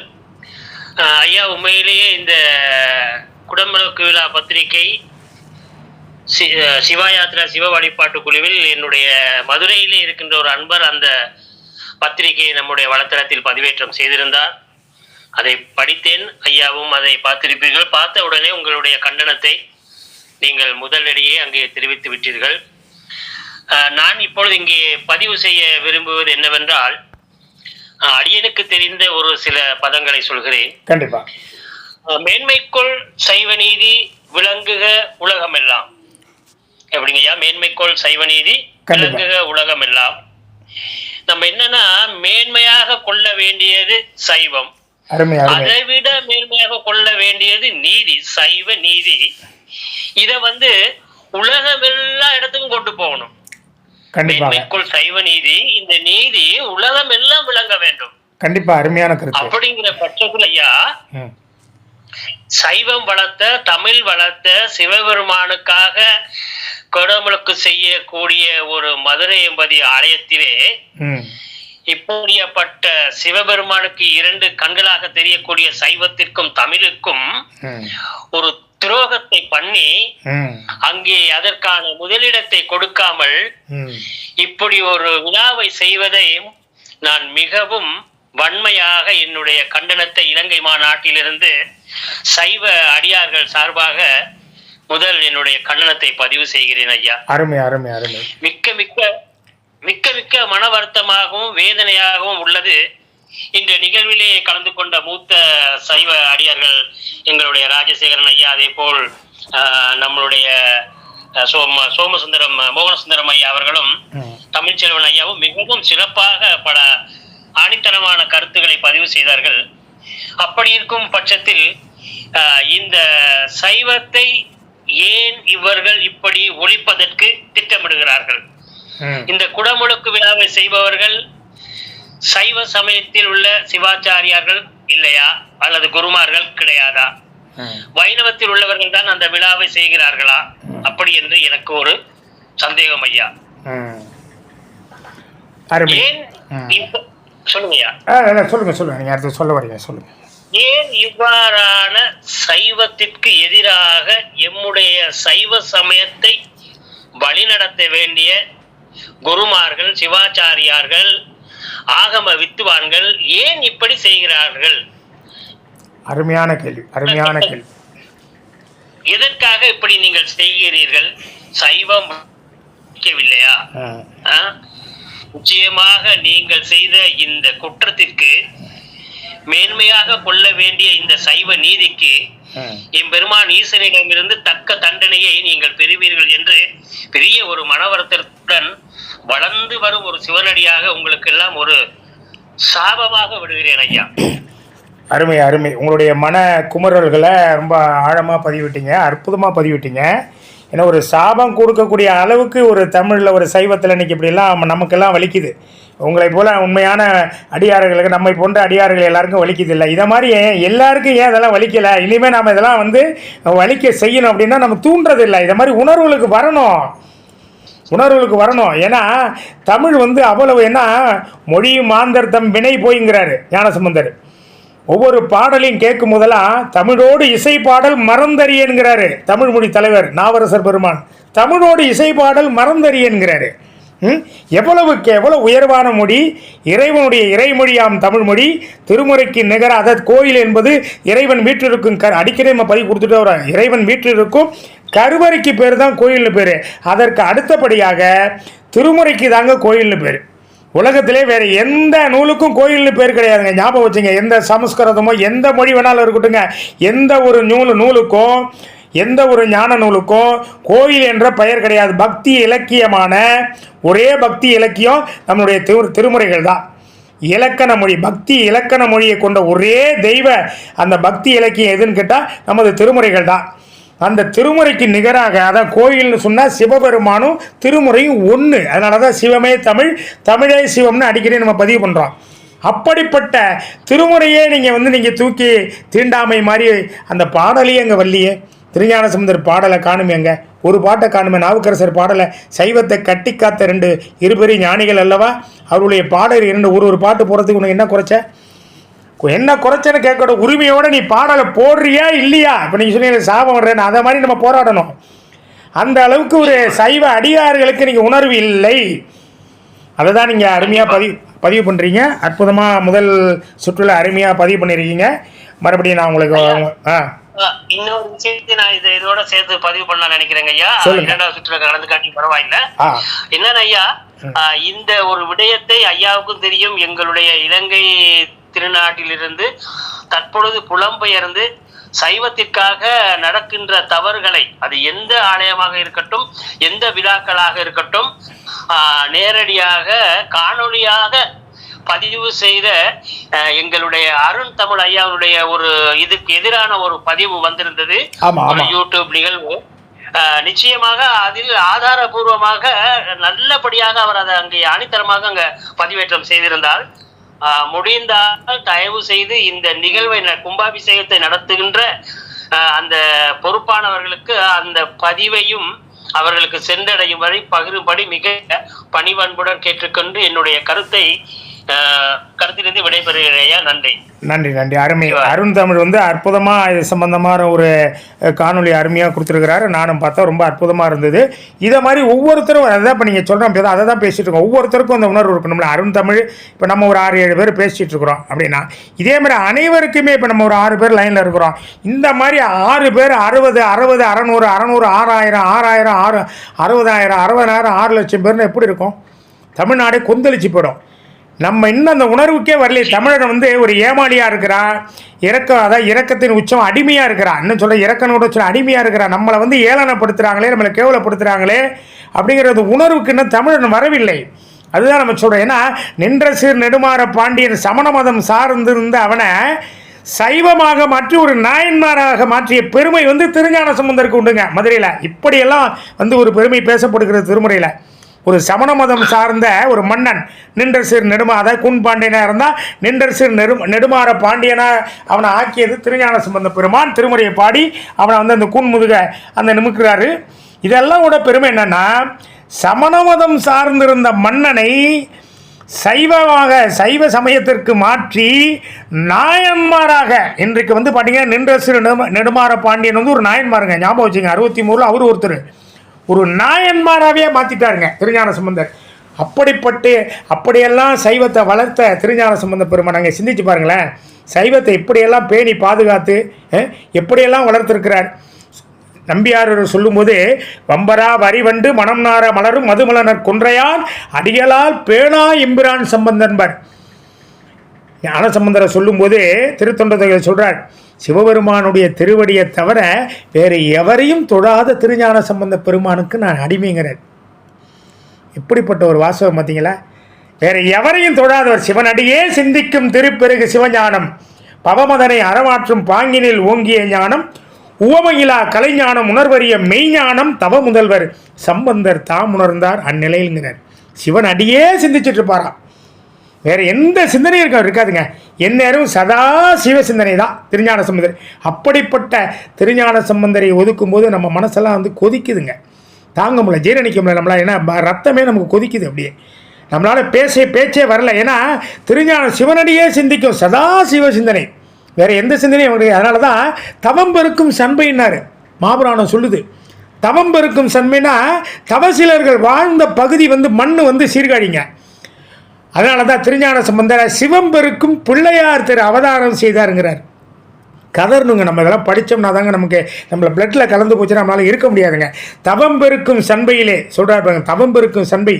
அப்படிப்பட்ட அந்த சண்பைனா சீர்காழிங்க, அந்த தவசீலர்கள் வாழ்ந்த இடம். அப்படிப்பட்ட அதை எப்படி சொல்கிறதுனா மெய்யடியார்கள்லாம் வாழ்ந்த மண் வந்து சீர்காழிங்க. அந்த பதியில் திருஞான சம்பந்தரை பிறக்க வைக்கிறார். எப்படி பிறக்க வைக்கிறார்? சிவம்பெருக்கும் பிள்ளையார் திரு அவதாரம் செய்தாருங்கிறார். சிவத்தை பெருக்கக்கூடிய ஒரு பிள்ளையார் திரு அவதாரம் செய்தார்னு மகாபுராணம் சொல்லுதுங்க. இறைவனே அடியெடுத்து கொடுத்த வாக்குங்க. இதெல்லாம் நம்ம காட்டில் பறக்க விட்டுட்டு நீங்கள் நிற்கிறோம், நம்ம மனசு வேதனையாக இருக்குது. கண்டிப்பாக இலங்கை சிவாவோட கருத்து அருமையான கருத்து. அதே கருத்தை தான் நம்மளும் பதிவு பண்ணுறோம் ஒவ்வொருத்தரையும். அடுத்த இப்போ நம்ம லைனில் வர கோவையிலேருந்து விஜயசாந்தி அம்மா நம்மளோட திருமுறை படிக்கிறாங்க. ஒரு நல்ல ஒரு அருமையான திருமுறை பற்றாளர் அவங்க. வணக்கம்மா, சிவாய நம. வணக்கம் ஐயா. இப்ப எல்லா அடியார்களுமே வந்து அவங்க கருத்தை பதிவு பண்ணாங்க. அந்த அளவுக்கு எனக்கு சொல்ல தெரியாது. பட் நான் என்ன நினைக்கிறேன் அப்படின்னா, இப்ப நீங்க சொன்ன மாதிரி வந்து மதுரையம்பதியில மங்கையர்கரசியார் வந்து அந்த சமணம் வந்து தலை தோங்கி இருக்கும் போது திருஞான சம்பந்தர் அழைச்சு அவங்க வந்து அந்த சமணர் இதை வந்து ஒழிச்சு திரும்ப வந்து சைவத்தை வந்து நிலைநாட்டினாங்க அப்படின்னு நம்ம படிச்சிருக்கோம். அப்படியெல்லாம்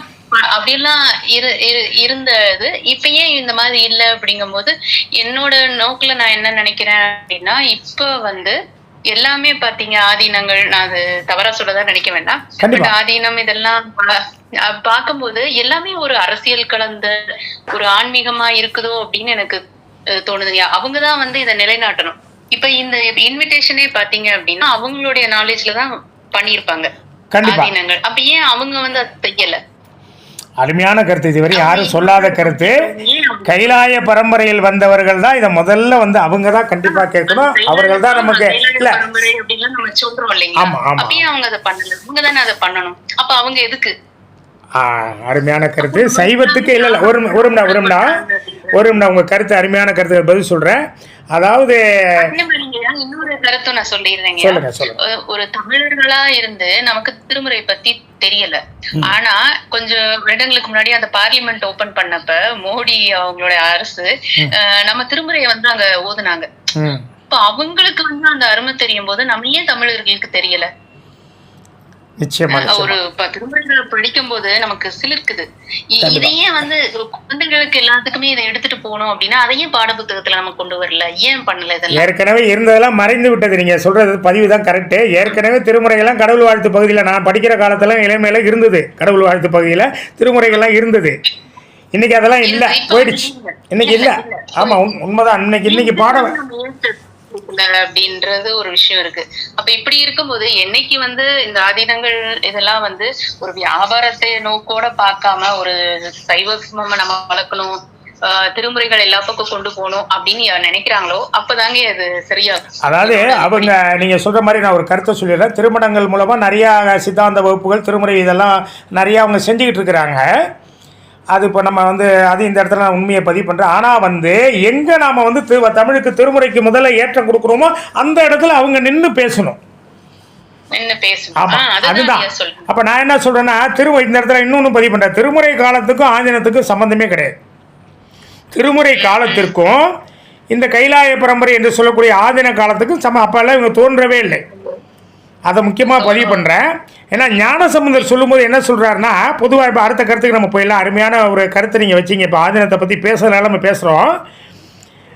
அதில் என்ன சொல்கிறாரு, வீடும் ஞானமும் வேண்டுதிரேல் விரதங்களால் வாடி ஞானம் என்னாவது எந்தை வளஞ்சுடி நாடி ஞான சம்பந்தன செந்தமிழ் கொண்டு இசைபாடும் ஞானம் வல்லார் அடி சேர்வது ஞானமேங்கிறார்.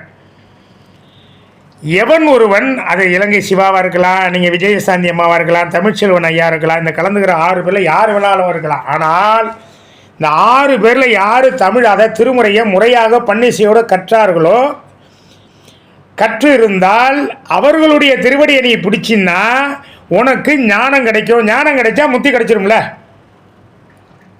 இதுதான் வந்து அருமையாக வந்து திருஞான சம்பந்தர் பதிவு பண்ணுறார். யாரை சொல்கிறாரு, நீங்கள் யார் வேணாலும் இருக்கலாம். ஓதுவார்னா யார் தெரியுங்களா, திருமுறையை முறையாக பன்முறையோடு கற்ற அனைவருமே ஓதுவார்கள் தான். இப்போ நான் மட்டும் தான் ஓதுவாரெலாம் கிடையாது. நாளைக்கு நீங்கள் அந்த 5 பேரில் யாரும் முறையாக பன்முறையோடு ஒரு கற்று வந்தீங்கன்னா நீங்களும் ஓதுவார்கள் தான். இதை தான் அந்த கருத்தை தான் திருஞான சம்பந்தர் சொல்கிறார். வீடும் ஞானமும் வேண்டியதில் விரதங்களால் வாடி ஞானம் என்னாவது உடலை வருத்தாத. விரதம் இருந்து உனக்கு ஞானம்லாம் வந்து என்ன ஆகும், ஞானம் வந்து நமக்கு ஞானம் வராது. அதை கருத்தை சொல்கிறாரு. அதாவது விரதங்களால் வாடி ஞானம் என்னாவது கேட்குறாரு, கேள்விக்குரிய போடுறாரு. ஞானம் என்ன ஆகுதியா, போய்விடும், ஞானம் கிடைக்காது. விரதத்தில் உடலை விரதம் இருந்துக்கிட்டு மதியானம் எப்போ வருவோம், நமக்கு வடை பாயசோடு சாப்பிட்லாம், காலைல ஒரு பொழுது விரதம், ஒரு பொழுதுன்னு சொல்லுவாங்க. விரதம் இருந்துக்கிட்டு மதியானம் எப்போ வரும், 1 மணி என்ன நல்லா சாப்பிட்லாம், அந்த சிந்தனையிலே விரதம் இருந்துகிட்டு இருப்பான். அதை அழகாக அவர் சொல்கிறார், விரதங்களால் வாடி ஞானம் போயிடும். என்ன ஆகுது, அதெல்லாம் நீ செய்யாத. எந்தை வளஞ்சுழி நாடி, திருவளஞ்சுழியில் இருக்கின்ற சிவபெருமான் திருவடியை நாடி ஞான சம்பந்தன செந்தமிழ் கொண்டு நான் சொன்ன இந்த செந்தமிழை கொண்டு இசைபாடும் ஞானம் வல்லார். யார் முறையாக பன்முறையோடு கற்று இசை பாடக்கூடிய ஞானம் வல்லவராக அந்த ஓதுவாராக இருக்கிறாங்களோ அவர்களுடைய திருவடி இப்படி ஞானம் வல்லார் அடி சேர்வது ஞானமே. உனக்கு வீடும் வேணும், வீடுனா முத்தி ஞானம் 2 முதல்ல ஞானம் கிடைச்சாதான் நமக்கு அடுத்த முத்தி கிடைக்கும். இந்த 2 வேணுன்னா திருமுறையை கற்றவனுடைய திருவடியை புடின்ட்டாருங்க. வேறு எங்கேயுமே இங்கே ஆதீனத்தை திருவடியை புடியோ இங்கே ஆதீனமே கிடையாது. இந்த இடத்துல நான் பதிவு பண்ணுறேன். ஏன்னா இந்த இடத்துல நம்ம கைலாய பரம்பரை என்று சொல்லக்கூடிய ஆதீனங்கள்லாம் தோன்றவே இல்லை திருமுறை காலத்தில். அதனால் இங்கே ஆதீனத்தை பற்றி அங்கே சொல்கிறதுக்கு வாய்ப்பு இல்லை. அப்போ இப்படியெல்லாம் நம்ம இந்த ஓதுவார்களை வந்து உயர்த்தி சொல்லியிருக்காங்க திருஞான சம்பந்தர். அப்படிப்பட்ட திருஞான சம்பந்தருக்கும் அந்த மதுரையில் அந்த அழைப்பதில் இடமில்லை, இந்த ஓதுவார்களுக்கும் அழைப்பதில் இடமில்லை. வெக்கி தலை குனிய வேண்டிய விஷயங்க. அடுத்து நம்ம வந்து இப்போ எல்லாருமே பேசியாச்சுங்களா, எல்லாரும் பேசியாச்சுங்களா? எல்லாரும் பேசியாச்சு. நிறைவாக எல்லாரும் ஒரு நிமிடம் அவங்க கருத்தை ஒரு நிமிடம் எல்லாருமே நிறைவாக 1 நிமிஷம் முதலேருந்து. இப்போ தமிழ்ச்செல்வன் ஐயா, தமிழ்ச்செல்வன் ஐயா, மியூட் பட்டனை அமைக்கிட்டு லைனில் வாங்க. தமிழ்ச்செல்வன் ஐயா,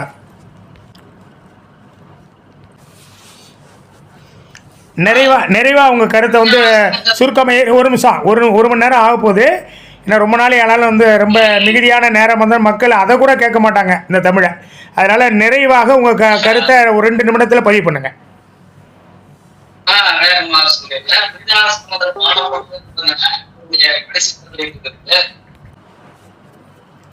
சரி, அதான் திருஞான சம்பந்தர் பாடலோடவே தொடங்குறேன். கண்டிப்பா.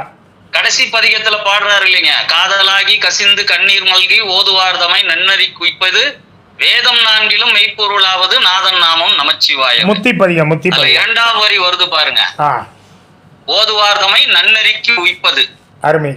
அது ஓதுவார்களை குறித்தா இருந்தாலும் பரவாயில்லை, இல்ல அந்த பாடலை பயிற்சி பெறவங்களா இருந்தாலும் பரவாயில்லை, பயிற்சி பெற்றவர்கள் ஓதுவார்கள். அந்த திருஞான சம்பந்தரை ஒதுக்கப்பட்டது இப்ப மட்டும் இல்லைங்க, இது நடக்கக்கூடிய காலம். அவருடைய காலத்துக்கு பின்னால அவருடைய குலம் கவுனிய குலம். அவர்கள் வாழ்ந்த அந்த குலமே இன்னைக்கு திருஞான சம்பந்தர் என்ற பெயரை தமிழர்களாகிய நாம தான் நம்ம வீட்டு பிள்ளைகளுக்கு வைக்கிறோமே ஒழிய அந்த குறிப்பிட்ட குலத்தை சார்ந்து வழி வழி வந்தவர்கள் திருஞான சம்பந்தரை முழுவதுமாக புறக்கணித்து விட்டார்கள்.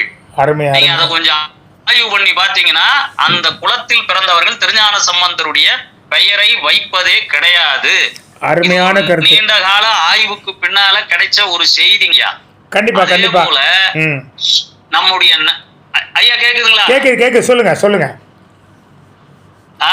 நம்பி ஆரூரரை கூட நம்முடைய சிவபெருமான் தூமரை பாடும் வாயால் சொற்றமிழால் பாடுகன்னு தான் சொன்னாரே ஒழிய வேற மொழியில பாடுன்னு சொல்லல. இந்த அருமையான கருத்து.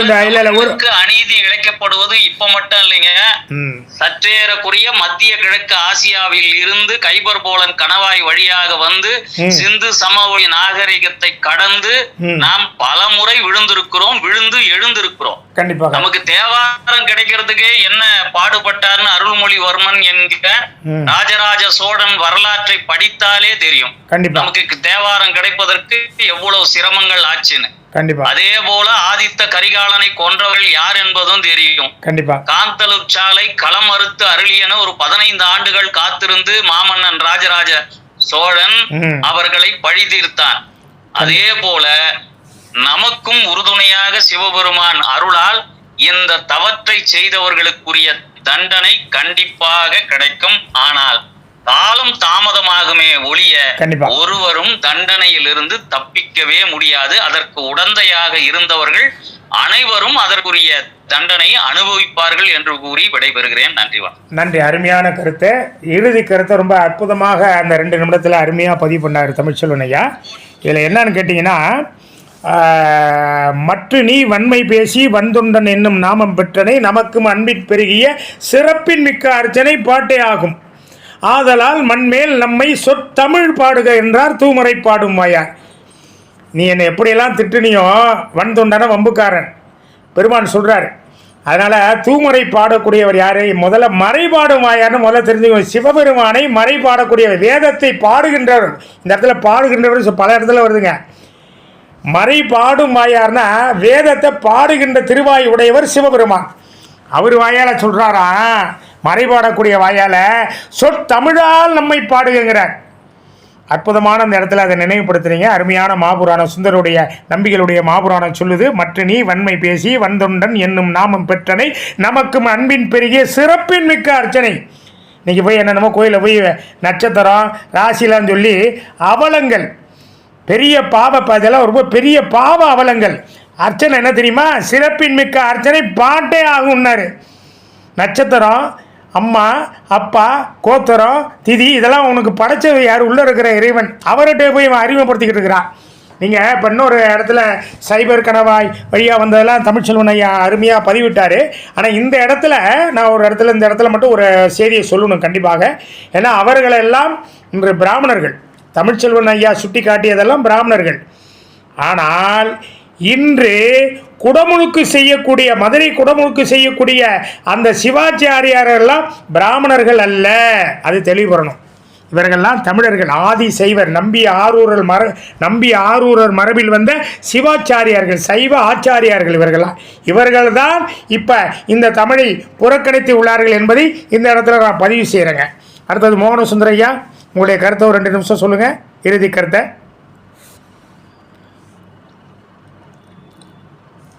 ஐயா மோகன சுந்தரம் ஐயா. வணக்கம் வணக்கம் வணக்கம். வணக்கம் ஐயா. நம்முடைய திருஞான சம்பந்த பெருமான் தன்னுடைய முதல் பதியத்திலே திருக்கடை காப்புல சொல்றாங்க, அருநெறிய மறைவந்த முனியகம் துறைக அருநேய பெருநெறிய பிரம்மாபுரம் ஏறிய பெம்மான் இளங்கண்ணை ஒரு நெறிய மனம் வைத்துணர் ஞான சம்பந்தன் உரை செய்த திருநெறிய தமிழ் வல்லவர் தொல்வினைக்கு எழுதாமி என்று அற்புதமாக சொல்கின்றார்கள். இந்த தொல்வினையிலிருந்து நீங்குவதற்கு இந்த அடியார் கூட்டம் பெரும் முயற்சி செய்கின்றது. இதை கேட்கின்ற இந்த உறுதி நாடாவை கேட்கின்ற அன்பர்கள், சான்றோர்கள், தமிழர்கள் எல்லோரும் கேட்டு நாம் மிக விரைவாக இதற்கு ஒரு அடையாள அறப்போராட்டத்தை நாம் செய்தே தீர வேண்டும். அதற்கான முன்னெடுப்பை நாம் எடுப்பதற்காக நாம் சிந்திக்க வேண்டும் என்று கேட்டுக்கொண்டு, இந்த நன்னிராட்டு பெருவிழாவில் பெருமானுடைய பெருங்கருணை கண்டிப்பாக யாரெல்லாம் இதற்கு தவறான வழியில வழிகாட்டி இருக்கின்றார்களோ அவர்களெல்லாம் உள்ளாவார்கள் என்று ஏற்கனவே நம்முடைய தமிழ்ச்சர் ஐயா சொன்னது போன்று அதற்கு தண்டனைக்கு ஆளாவார்கள். அதற்கு முன்பாக நாம் இந்த ஒரு அறப்போராட்டத்தை நடத்தி தமிழர்களுக்கு நாம் ஒரு விழிப்புணர்ச்சியை ஏற்படுத்த வேண்டும் என்பதை பணிவன்புடன் கேட்டமைகின்றேன். போற்றியோம் சிவாய நமது. சிவாய நம. நன்றி அண்ணா, நீங்கள் மீட் பண்ணீங்க. அருமையான இறுதி கருத்தை நம்ம மோகனசுந்தர அடிகளார் அவர்கள் அருமையாக பதிவு பண்ணாங்க. ஏன்னா அதில் ஒரு அருமையான ஒரு வரியை சொன்னாங்க அண்ணன். அந்த வரியை சாதாரணமாக சொல்லிட்டு போயிட்டாங்க.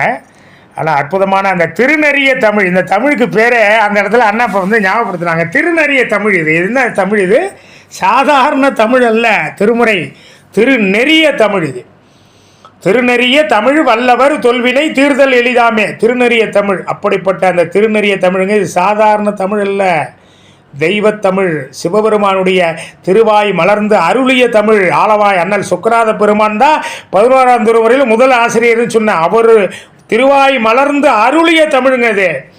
அப்படிப்பட்ட தமிழ் அண்ணா அருமையாக நினைவுபடுத்தினாங்க. இது மாதிரி நம்ம எல்லாம் தெரிஞ்சிருந்தாலும் அப்பப்போ ஒரு பாடலை சொல்லும்போது தான் அதை நம்ம உயர்த்தி நம்ம அந்த கருத்து உள்ளர போகும்போது அதெல்லாம் வந்து நமக்கு நம்ம வெளிச்சம் போட்டு காட்ட வேண்டியதாக இருக்குது. அப்படிப்பட்ட அந்த திருநெறிய தமிழை நாம் சைவ தமிழர்கள் அனைவரும் தூக்கி எரிஞ்சிட்டோமோ அப்படின்னு தான் சிந்திக்கிற மாதிரிலாம் இருக்குன்றிருக்கு. அந்த அழைப்பதெல்லாம் பார்க்கும்போது இனியாவது ஒவ்வொரு தமிழனுக்கும் சைவ தமிழனுக்கும் இந்த உணர்வு வேணுங்க. அந்த உணர்வு இல்லைன்னா நாம் அனைவருமே வேடதாரி தான், அதில் மாற்றமே இல்லை. தப்பாக நினச்சக்கூடாதுங்க. அனைவருமே இதுக்காக நம்ம போராடலை. இப்போ அண்ணன் சொன்னாப்புல அற வழியில் ஒரு போராட்டத்தை எடுக்கணும். எதுக்கு அற வழியில் தான் எடுக்கணும். நம்ம என்ன ஏதாவது யாரையும் போய் கத்தி கப்படா எடுத்துகிட்டா போகிறோம்?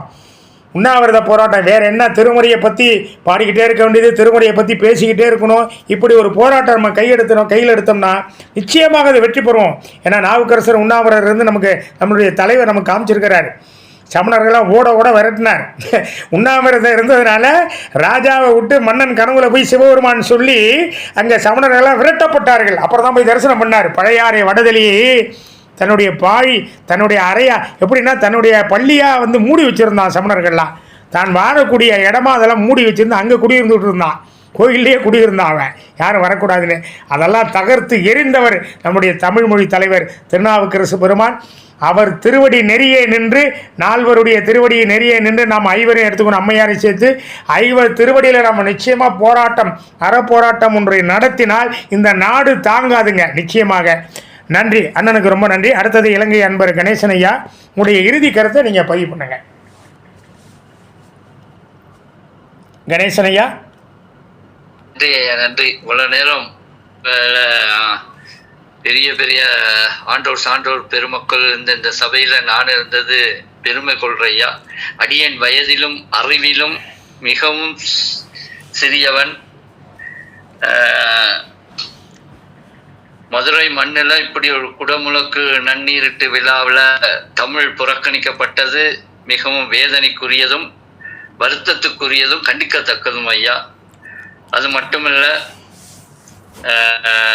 நாம் எப்பேற்பட்ட மொழிக்கும் இறைவனுக்கும் சொந்தக்காரர்கள் என்பதை கொஞ்சம் கூட அறியாத பொதுமக்கள் நடுவில், அந்த மாதிரி ஒரு பொதுமக்கள் நடுவில் இந்த நாட்டில் இன்னும் ஒரு மங்கையர்க்கரசியாகவும் ஒரு குலச்சிறையாராகவும் சைவத்தில் தளராமல் அந்த உணர்வோட பயணிக்கிற உங்களை போன்று இன்னும் எத்தனையோ பேர் வந்து இந்த மாதிரி தமிழுக்கு அந்த மதுரை மண்ணுக்கு முதலிடம் கிடைக்கணும்னு சொல்லி இறுதியா அந்த ஈசன்கிட்ட வேண்டி கேட்டுக்கிறேன் ஐயா. நன்றி. நன்றி. அருமையான கருத்து கணேசன் ஐயாவோட கருத்து. மங்கையர்க்கரசி அம்மாவும் குலச்சிறையாரும் கட்டி காத்த அந்த சைவத்தை நாம் மறுபடியும் கையில் எடுக்கணும் நம்மை போன்றவர்களாம் அப்படின்னு அருமையான கருத்தை இங்கே பதிவு பண்ணியிருக்கிறாங்க. அன்றைக்கெல்லாம் எப்படி இருந்திருக்கு? திரு ஞானசம்பந்த பெருமான் இடைமருது தளத்தில் ஒரே ஒரு பாடல் பாருங்கள். தடம் கொண்டதோர் தாமரை பொன்முடி தன்மேல் குடம் கொண்டு அடியார் குளிர்நீர் சுமந்து ஆட்டன்னு பாடுறாரு. நேரடியாக அடியார்கள் குடத்தில் தண்ணி எடுத்துகிட்டு போய் சிவபெருமானுக்கு அபிஷேகம் பண்ணி தான் அந்த நன்னீராட்டு பெருவிழாலாம் பண்ணியிருக்கிறாங்க. அடையாளம் காமிச்சரு திருஞான சம்பந்த பெருமான். தடம் கொண்டதோடு தாமரை பொன்முடி தன்மேல், சிவபெருமான் பொன்முடியில் குடம் கொண்டு அடியார் குளிர்நீர் சுமந்தாட்டங்கிற அடியார் நேரடியாக அந்த குளிர்ந்த நீரை கொண்டு போய் அப்படியே இறைவனுக்கு அபிஷேகம் பண்ணுறார்கள். அப்படியெல்லாம் நம்ம நிறைய சொல்லிக்கிட்டே போகலாம். தாடகை என்ற பெண்ணுக்கு இறைவன் அபிஷேகம் பண்ணும்போது பார்த்தீங்கன்னா அந்த முந்தானை சரியுது, இறைவன் தாங்கி பிடிக்கிறாரு. அப்படியெல்லாம் நேரடியாக இறைவனுக்கும் நமக்கும் இடைத்தரகர் என்ற ஒருவர் இல்லவே இல்லைங்க வரலாற்றில். ஞாபகம் வச்சுங்க, இந்த இடத்துல பதிவு பண்ணுறேன். இறைவனுக்கும் நமக்கும் வழிபாட்டுக்கு இடையில இப்போ திருஞான சம்பந்தர் போனார்னா எங்கேயாவது ஒரு குருக்களோ இல்லை ஒரு சிவாச்சாரியாரா தீபாரெல்லாம் காமிச்சு அவர் கொடுத்தாரு. திருஞான சம்பந்தருக்கும் வந்திருந்த அடியாருக்கும் அப்படிலாம் கிடையவே கிடையாது, நேரடி வழிபாடு.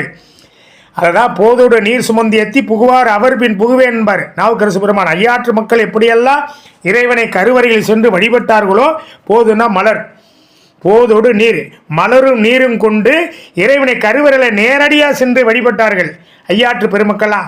அந்த சாதாரண அந்த பாமர பொதுமக்கள் எப்படியெல்லாம் வழிபட்டாங்களோ அவர்கள் பின்னாலேயே என்னுடைய வழிபாட்டை நான் செய்கிறேன் அப்பர் பெருமான் நாவரசர் பெருமான் நமக்கு அடையாளம் காட்டியிருக்கிறாரு. அப்போ இறைவனுக்கும் நமக்கும் இடையில ஒரு இடைத்தரகர், வழிபாட்டுக்கு இடையில இடைத்தரகர் என்பது வரலாற்றில் இல்லவே இல்லைங்க. இதை இந்த இடத்துல நம்ம பதிவு பண்ணுறோம். அடுத்ததாக ராசியர் ஐயாவுடைய இறுதி கருத்தை நம்ம கேட்கலாம், என்ன சொல்கிறாங்க ஐயா.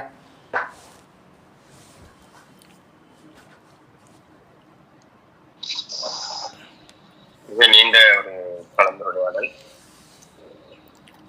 சொல்லுங்க ஐயா. வணக்கம். தமிழுக்கான அங்கீகாரத்தை நம்ம வாங்குவதற்காக நிறைய போராட்டம் பண்ண வேண்டியிருக்கு.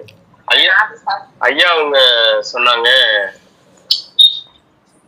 திருஞான சம்பந்தனுடைய குலத்தில் இருக்கவர்கள் கூட அவரை ஒதுக்கிட்டாங்க அப்படின்னு. ரொம்ப நுட்பமா கவனிக்க வேண்டிய ஒரு விஷயம். ஏன்னா நிறைய தேச தலைவர்கள், உதாரணத்திற்கு வ.உ. சிதம்பரம் பிள்ளை அவர்களை அந்த காலத்துல உடல் பொருள் ஆவிய அர்ப்பணிச்சவரை பிச்சை எடுக்க விட்டது தமிழ் சமூகம், நமக்கு ரொம்ப பெருமை.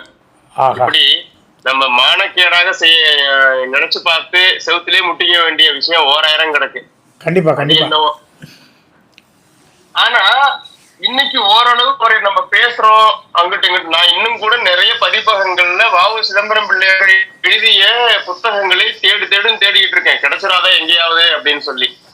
ஒரு ஏதாவது ஒரு நூலகத்துல கிடைச்சா கூட அதை கொஞ்சம் நம்ம ஒரு PDF மாதிரி போட்டு வச்சுக்கலாமே அப்படின்னு கூட எனக்கு தோணுது. தமிழ் உணர்வு நாளைக்கு இறைவன் திருவருள் அமையும் போது அதையெல்லாம் நம்ம மீண்டும் பதிப்பிக்கிறதுக்கு ஏதாவது முயற்சி எடுக்கலாம்ங்கிற எண்ணம் எனக்கு ஓட்டிட்டே இருக்கும்.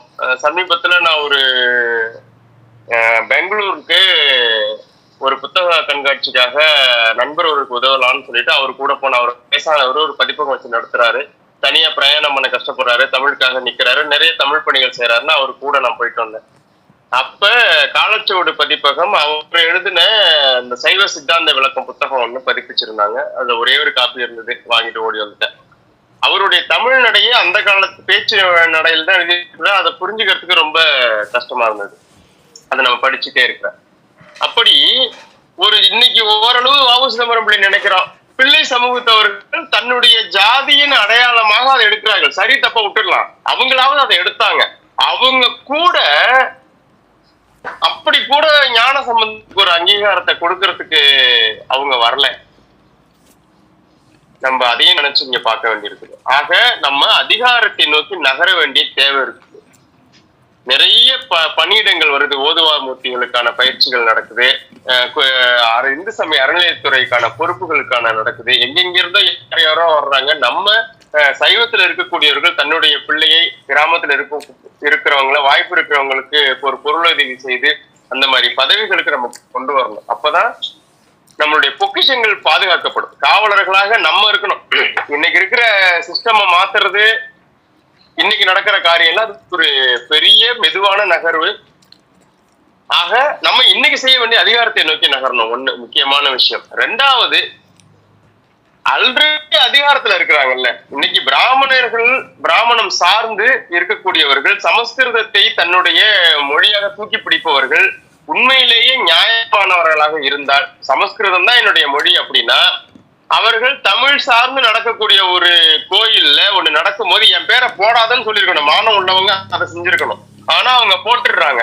அப்ப அந்த வகையில அவங்களுக்கு மான உணர்ச்சி வரல. ஏன் வரல? அவர்கள் சமஸ்கிருதத்தை வளர்ப்பதற்காகவும் தமிழ் சார்ந்த அடையாளங்கள் கற்கோயில்கள் பல காலத்துக்கு நிற்கும், அங்க சமஸ்கிருதத்தை கொண்டு வந்துட்டா அது ரொம்ப நாளைக்கு நிற்கும். அந்த தெளிவுல தலைமுறையாக எத்தனை முறை தட்டி கீழே வச்சாலும் அதிகாரத்தில் நுழைந்து கொள்வது அல்லது அதிகாரத்தில் உள்ளவர்களோடு நட்போடு இருந்து தன்னை சார்ந்த மொழியை நிலைநாட்டிக் கொள்வது, அதை ரொம்ப சரியா செய்யறாங்க. நான் கேட்கிறேன், தமிழ் சார்ந்தவர்கள் அதை ஏன் செய்யக்கூடாது?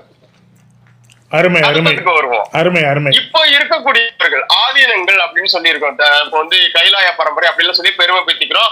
அவ்வளவு சொத்துக்கள் இருக்குது, சோத்துக்கு ஒண்ணு பிச்சை எடுக்கிற நிலைமையில அவங்க எல்லாம் இல்ல, யாரையும் அண்டி பிழைக்க வேண்டிய இடத்துல இல்ல. அவங்க கூட இதை குரல் கொடுக்கல, இதை அமைதியாக மௌனமாக கடந்து செல்வது எவ்வளவு பெரிய அயோக்கியம் தெரியுமா? மகாபாரத கதையில துகில் உரியிறாங்க. துகில் உரிந்தவனை விட மிகப்பெரிய பாவம் செய்தவர்கள் யாரு அப்படின்னா அந்த சபையில இருக்கக்கூடிய நல்லோர்கள், அவர்களுடைய மௌனம் தான். ஆகக்கூடிய பீஷ்மர் கூட அந்த கதையில தலை கவிழ்ந்து வருத்தப்பட்டு நின்ன ஒரு இடம் அதுதான். என்னால இந்த செஞ்சோற்று கடன் தீர்க்க, ஏன் அவர் அப்படி இருந்தாரு? அவன் துரியோதனோட சோத்தை தின்ட்டேன், அந்த புத்தி வந்துருச்சு, அதனால அவர் அப்படி இருந்துட்டாரு. ஆக ஒரு பெரிய அநீதி செய்பவர்களை விட அந்த இடத்துல இருக்கக்கூடிய அதிகாரத்தில் இருக்கக்கூடிய எல்லா தகுதியும் இருக்கக்கூடியவர்கள் நல்லவர்களுடைய மௌனத்தை விட ஒரு கொடுமை கிடையாது. ஆனா தமிழின் அடையாளமாக இருக்க வேண்டிய ஆதீனங்கள் கூட அமைதியாக இருப்பதை விட ஒரு அருவருக்கத்தக்க செய்தி இங்க இருக்கிறதுக்கு இல்லை. இதை யாரையும் கோவப்படுத்தணும்னு சொல்லல, உள்ளார்ந்த வருத்தத்துல நான் பதிவு பண்றேன். இதை ஒருவேளை இந்த பேச்சையெல்லாம் இந்த ஒருவேளை அவங்க கேட்கும் பட்சத்துல, அவங்களுக்கு கோபம் வரும் பட்சத்துல இந்த அங்கீகாரத்தை எடுப்பதற்கான முயற்சியை செய்து அதில் வெற்றி பெற்று விட்டு என்னை தேடி வந்து திட்டுட்டு நான் ஆனந்தமா வாங்கிக்கிறேன். நடு ரோட்டை இன்னைக்கு வச்சு என்ன சிப்பால அடிக்கிட்டு நான் வாங்கிக்கிறேன். எப்படி நீ ஆதீனத்தை இப்படி பேசின அப்படின்னு. ஆனா கடமையை செஞ்சுட்டு வரட்டும், அப்பதான் அவங்களுக்கு அந்த யோக்கியதை வரும். நிக்க வைக்க வேண்டிய எல்லா தகுதியும் இருக்கக்கூடியவர்களை வேலை செய்ய வைக்கிறதுக்கு இத்தனை பேர் வேலை செய்ய வேண்டிய ஒரு துர்பாக்கிய நிலைமையில சுவாமி ஏன் தமிழை வச்சார்? இல்ல ஐயாட்ட அதை தான் விண்ணப்பமா இன்னைக்கு சிவபெருமான்ட்டே அதை தான் நான் வைக்கிறேன். நீ உருவாக்கி கொடுத்த இந்த தமிழ், நீ சீர் செய்த இந்த தமிழ், நீ ஆராய்ந்து அரங்கத்துல ஏற்றிய இந்த தமிழ், மந்திர தமிழ், இறைவனையே இறங்கி வந்து கேட்க வைத்த தமிழ், அதற்கான வரலாற்றை இழந்து அதற்கான அந்த ஒரு தீர்க்கத்தை இழந்து அதற்கான அங்கீகாரத்தை இழந்து ஒன்னுக்கும் அங்கீகாரத்துக்காக பிச்சை எடுக்கக்கூடிய நிலைமையில இருக்குதே. அப்படி கேட்கக்கூடிய இடத்துல இருப்பவர்களையும் கேட்கலையே, நீ நினைச்சா ஒரு நிமிஷம் கேட்க வச்சிட முடியாதா? ஏன் இப்படி எல்லாம் பண்றேன்னு ரொம்ப வருத்தத்தோட அந்த விண்ணப்பத்தையும் வச்சு என்னுடைய 2ஆம் கட்ட கருத்துக்களை நிறைவு செய்கிறேன். இதுக்கு மேல என்னால கட்டுப்பாடா பேசுறதுக்கு எனக்கு மனசுலயும் தெம்பு இல்லை, உடம்புலயும் தெம்பு இல்லை. கண்டிப்பாக கண்டிப்பாக ரொம்ப அருமையாக தன்னுடைய மனக்குமுறல்களை வந்து ராஜசேகர் ஐயா வந்து ஏன்னா அந்த அளவுக்கு பதிவு பண்ணுறாரு அப்படின்னா நம்ம வந்து இன்றைக்கி இந்த மாதிரிலாம் பேசி ஒருத்தர் இன்றைக்கி இந்திய லெவல்லேன்னு சொல்கிறோம், உலக லெவலில் யாரும் பதிவெல்லாம் கொடுக்க முடியாது. ஏன்னா அந்த அளவுக்கு மனக்குமுறல்களை பதிவு பண்ணுறார். நம்முடைய சேனல் மூலமாக தான் வரப்போகுது. இதனால் நம்ம எந்த வழக்கையும் நம்ம சந்திக்க தயாராக இருக்கிறோம். அதையும் இந்த இடத்துல நான் பதிவு பண்ணுறேன். இந்த கருத்தாழம் கொண்ட அந்த பதிவுகளுக்கு யார் எதிர்ப்பு தெரிவித்தாலும் அதை நேரடியாக நம்முடைய இயக்கம் மூலமாக நம்ம மதுரை உயர்நீதிமன்றத்தில் வழக்கறிஞர் வாஞ்சிநாதன் மூலமாக மிகப்பெரிய ஒரு வழக்கை நம்ம வந்து சந்திக்க தயாராக இருக்கிறேன் என்பதையும் இந்த இடத்துல நான் இதில் பதிவு பண்ணுறேன் உங்களுக்கு. ஏன்னா தமிழ் வந்து வறுமையால் வாடக்கூடாதுன்னு வாடிய சிவபெருமானுடைய உள்ளம், அதை நினச்சி பாருங்கள். சிவபெருமானை உள்ள வந்து தமிழ் வறுமையால் வாடக்கூடாதுன்னு வாடிச்சா அன்னைக்கு. அப்படிப்பட்ட அது அந்த இடத்துல இருந்து தான் இன்றைக்கி வந்து பார்த்தீங்கன்னா ராஜசேகர் ஐயா கும்பிட்றாரு. நீயே கேட்க மாட்டேங்கிறியே இருக்கு. அவருடைய ஆதங்கத்தை இங்கே குட்டுறாரு. ஏன்னா அவனுடைய வினைப்பயன் அவரவர் வினைவழி அவரவர் வந்தனா அந்த வினைப்பயன் உருக்கு. நிச்சயமாக இறைவன் கோர்ட்டில் யாருமே தப்ப முடியாதுங்க. நிச்சயமாக நாம் வந்து இதெல்லாம் வந்து ஒரு பெரிய அளவுக்கு நம்ம ஒரு அரங்கத்துக்கு எடுத்துகிட்டு போய் எல்லாருமே இப்போ நம்ம கலந்து பேசல ஒரு மிகப்பெரிய ஒரு அறவழியில் போராட்டம். அவர் சொன்னார் இலங்கை சிவா, நான் ரொம்ப அற்புதமாக பேசினாப்புல. முதல் கட்ட பேச்சிலேயே அவரும் ரொம்ப ஆழமாக தன்னுடைய குமுறல்கள்லாம் பதிவு பண்ணார் சிவா. மீண்டும் சிவா வந்து இறுதியாக சிவா அவர்களுடைய கருத்தை இங்கே பதிவு செய்யுமாறு அன்புடன் கேட்டுக்கொள்கிறேன். நன்றிங்க ஐயா, நன்றிங்க ஐயா. மீண்டும் ஒரு முறை இந்த வாய்ப்பு. இன்றைய இந்த கலந்துரையாடலிலே மிகவும் அழகான முறையிலும் சிறப்பான முறையிலும் சைவத்திற்கும் தமிழுக்கும் ஏற்பட்ட நீதியை ஒவ்வொருவரும் ஆணித்தரமாக இந்த கருத்தை பதிவேற்றம் செய்தமைக்கு அடியேன் மிக மிக நன்றிகளை தெரிவித்துக் கொள்வதோடு, குறிப்பாக இந்த காணொளியை கேட்கின்ற மக்கள் கேட்டு தெளிவடையும்படி கேட்டுக்கொள்வதோடு ஒரு சிறிய பதிவு இப்பொழுது செய்ய விரும்புகிறேன் ஐயா. அரசு அன்று கொள்ளும் தெய்வம் நின்று கொள்ளும் என்ற ஒரு பொன்மொழி பழமொழி இருக்கிறது. குறிப்பாக நேற்றைய தினம் அல்லது முந்தா நாள் நேபாளத்திலே நடந்த ஒரு பேரிடர் விபத்து, இயற்கை, அதாவது இமயமலை கைலாச சென்ற உலக அளவில் இருந்து சென்ற அதுவே 500க்கும் மேற்பட்ட 300க்கும் மேற்பட்ட எம்முடைய வழிபாட்டாளர்களும் உறவினர்களும் அன்பர்களும் இயற்கை எய்துவிட்டார்கள். இந்த சந்தர்ப்பத்தில் அவர்களுக்கு இலங்கை மக்கள் சார்பாகவும் தற்பொழுது இந்த கலந்துரையாடலில் இணைந்த அனைவர் சார்பாகவும் எங்களுடைய ஆழ்ந்த இரங்கலையும் அஞ்சலிகளையும் அவர்களுக்கு தெரிவித்துக் கொள்வதோடு, ஏன் குறிப்பாக அந்த திபெத் எல்லையிலே இறுதி செக் பாயிண்டிலே அங்கே பஸ்கள் எத்தனையோ தரிக்கப்பட்டிருக்கு, அங்கே அனுமதி பெற்றுத்தான் அடுத்து கைலாய யாத்திரையை கடக்க வேண்டும்.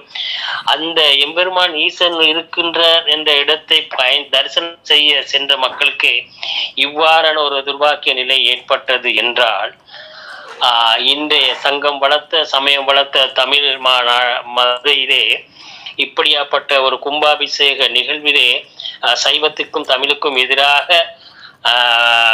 நடக்கின்ற இந்த நிகழ்வை அரசனுடைய கோர்ட்டில் வேண்டுமென்றால் தீர்ப்பு எவ்வாறாக அமையும் என்று அடியனுக்கு தெரியாது. ஆனால் இறைவன் கோர்ட்டில் நிச்சயமாக அரசு அன்று கொள்ளும் தெய்வம் நின்று நிச்சயமாக இதற்கு துணை போனவர்கள் அனைவருக்கும் தக்க தண்டனை இறைவன் கோர்ட்டில் வழங்கப்படும் என்பதை மிக ஆணித்தரமாக நம்பிக்கொள்வதோடு, இந்த சந்தர்ப்ப அடியேனின் குருநாதருக்கு மீண்டும் அவருடைய திருவடிகளை பணிந்து நன்றிகளை கூறி விதைப்படுகிறேன் ஐயா. நன்றி. சிவாய நம. திருச்சிற்றம்பலம். அருமையான கருத்து, ரொம்ப ஆழமாக அந்த சுட்டி காட்டினார். இப்போ பார்த்தீங்கன்னா நேபாளத்தில் இயற்கை சீற்றை எப்படியெல்லாம் பனிப்பாறை வெடித்து இமயமலையில் மிகப்பெரிய ஒரு ஏன்னா இப்போ விஞ்ஞானத்துக்கு எட்டாத தலைவன் சிவபெருமான். இப்போ நீங்கள் இங்கே சிந்திக்கணும், விஞ்ஞானம் பொய்த்து போயிடுச்சு. எவ்வளவோ நாசா அமெரிக்கா தான் மிகப்பெரிய நாசா விஞ்ஞானி. எந்த விஞ்ஞானத்தாலையும் இப்போ முன்னாடியே முன்கூட்டி இப்போ வந்த இந்த இயற்கை பேரிடரை முன்கூட்டியே ஏன் கணிக்கலை, ஏன் சொல்லலை? வானிலை அறிக்கையில் புவியியல் நிபுணர்கள்லாம் என்னானாங்க? அப்போ அவங்க ஆராய்ச்சியெல்லாம் பண்ணிக்கிட்டு தான் இருக்கிறாங்க. இந்த நேரத்தில் இதெல்லாம் வரணும் அவங்களுக்கு தெரியாது. இங்கே தான் நம்ம சிந்திக்கணும். இறைவன் ஒரு முடிவு எடுத்துட்டா அந்த முடிவுக்குள்ளார யாரும் நம்ம நுழைய முடியாது. அதனால தான் ஆக்கமும் அழிவும் நீ என்பன் நான்பார் நம்பியாரூர், நன்மை தீமை முழுதும் ஆனாய் நீ என்பார் அப்பர் பெருமான் நாவரசர் பெருமான். ஆக இறைவன் முடிவு எடுத்துட்டான்னா, சிவா அருமையான கருத்தை சொன்னார். அருமையான ரெண்டு தடவை ஒரு பேசுனது கருத்து ஆழம் அருமையாக பதியப்பட்டிருக்கு. ஆனால் இறைவன் கோர்ட்டில் தப்ப முடியாது. அருமையாக சொன்னார். ஆமாம், இறைவன் கண்காணியாகிய இறைவன் பார்த்து கொண்டே இருக்கிறான். அந்த பேரே சிவபெருமான் பேரே கண்காணி. திருமூலர் சொல்வார், கண்காணி இல்லா இடமில்லை என்பார். எல்லாத்தையும் அன்றாட கணக்கு இறைவனை எழுதி கொண்டு இருக்கிறார். அதை நம்ம சிந்தனை மனசில் பதிய வச்சுக்கணுங்க. அப்படி தான் நம்ம வாழணும். திருமுறையை கொண்டு நம்ம வாழணும்னு நினச்சா பயம் இருக்கணும் நமக்கு. தொழுது தூமலர் தூவி துதித்து நின்று அழுது காமுற்று அரற்றுகின்றாரையும் பொழுதுபோக்கி புறக்கணிப்பாரையும் எழுதும் கீழ்கணக்கு இன்னம்பர் ஈசனே. தினம் அன்றாட நாள்தோறும் இன்னம்பர் ஈசன் பெருமான் நம்ம கணக்கை எழுதிட்டு இருக்காருங்க. இதை நம்ம சிந்திச்சாவே திருமுறையை நம்ம நடுங்கி போடுவோம். சிவபெருமான் நம்முடைய கணக்கு எழுதுறாரா? அன்றாட கணக்கு எழுதிட்டு இருக்கிறாரா? அதில் எவ்வளோ பாவம் செஞ்சுருக்கோமோ இன்றைக்கி நம்ம புண்ணியம் செஞ்சு நம்ம மனசுக்கு கண்டிப்பாக தெரியும். நம்ம இதெல்லாம் நீங்கள் பாவம் செஞ்சுருக்கோம், இதெல்லாம் அந்த புண்ணிய கணக்கில் சேரும் அப்படின்னு கண்டிப்பாக ஒவ்வொருத்தருடைய மனசாட்சிக்கும் ஆத்மாவுக்கும் அந்த மனதுக்கு இன்றைக்கி தெரியும். நம்ம இதெல்லாம் இன்றைக்கி நம்ம பண்ணிட்டோம், தவறு பண்ணிட்டோம் தெரியாமல், முடிஞ்சு போச்சு. தெரியாமல் பண்ணிட்டு சிந்தித்தாலும் தவறு தானே, அந்த பாவத்து கணக்கில் தானே சேரும். அப்போ சிவா சொன்ன மாதிரி இறைவன் கோர்ட்டில் நிச்சயமாக தப்ப முடியாது. கொரோனா பல குருக்கள்லாம் சுக்கநாத கோயிலேருந்து குருக்கள்லாம் இறந்து போனாங்க. வரலாறு இருக்குங்க. என்ன எல்லாம் வரலாறு இருக்குது. அதனால் குருன்னு சொல்லியிருப்பான், தன்னை குருன்னு சொல்லியிருப்பான்னு குருஞான சம்பந்தர் சொல்கிறார். ஈசன் பலகீனன் என்றக்கால் ஆலயத்தில் மோசம் வந்தனையோங்கிறாரு.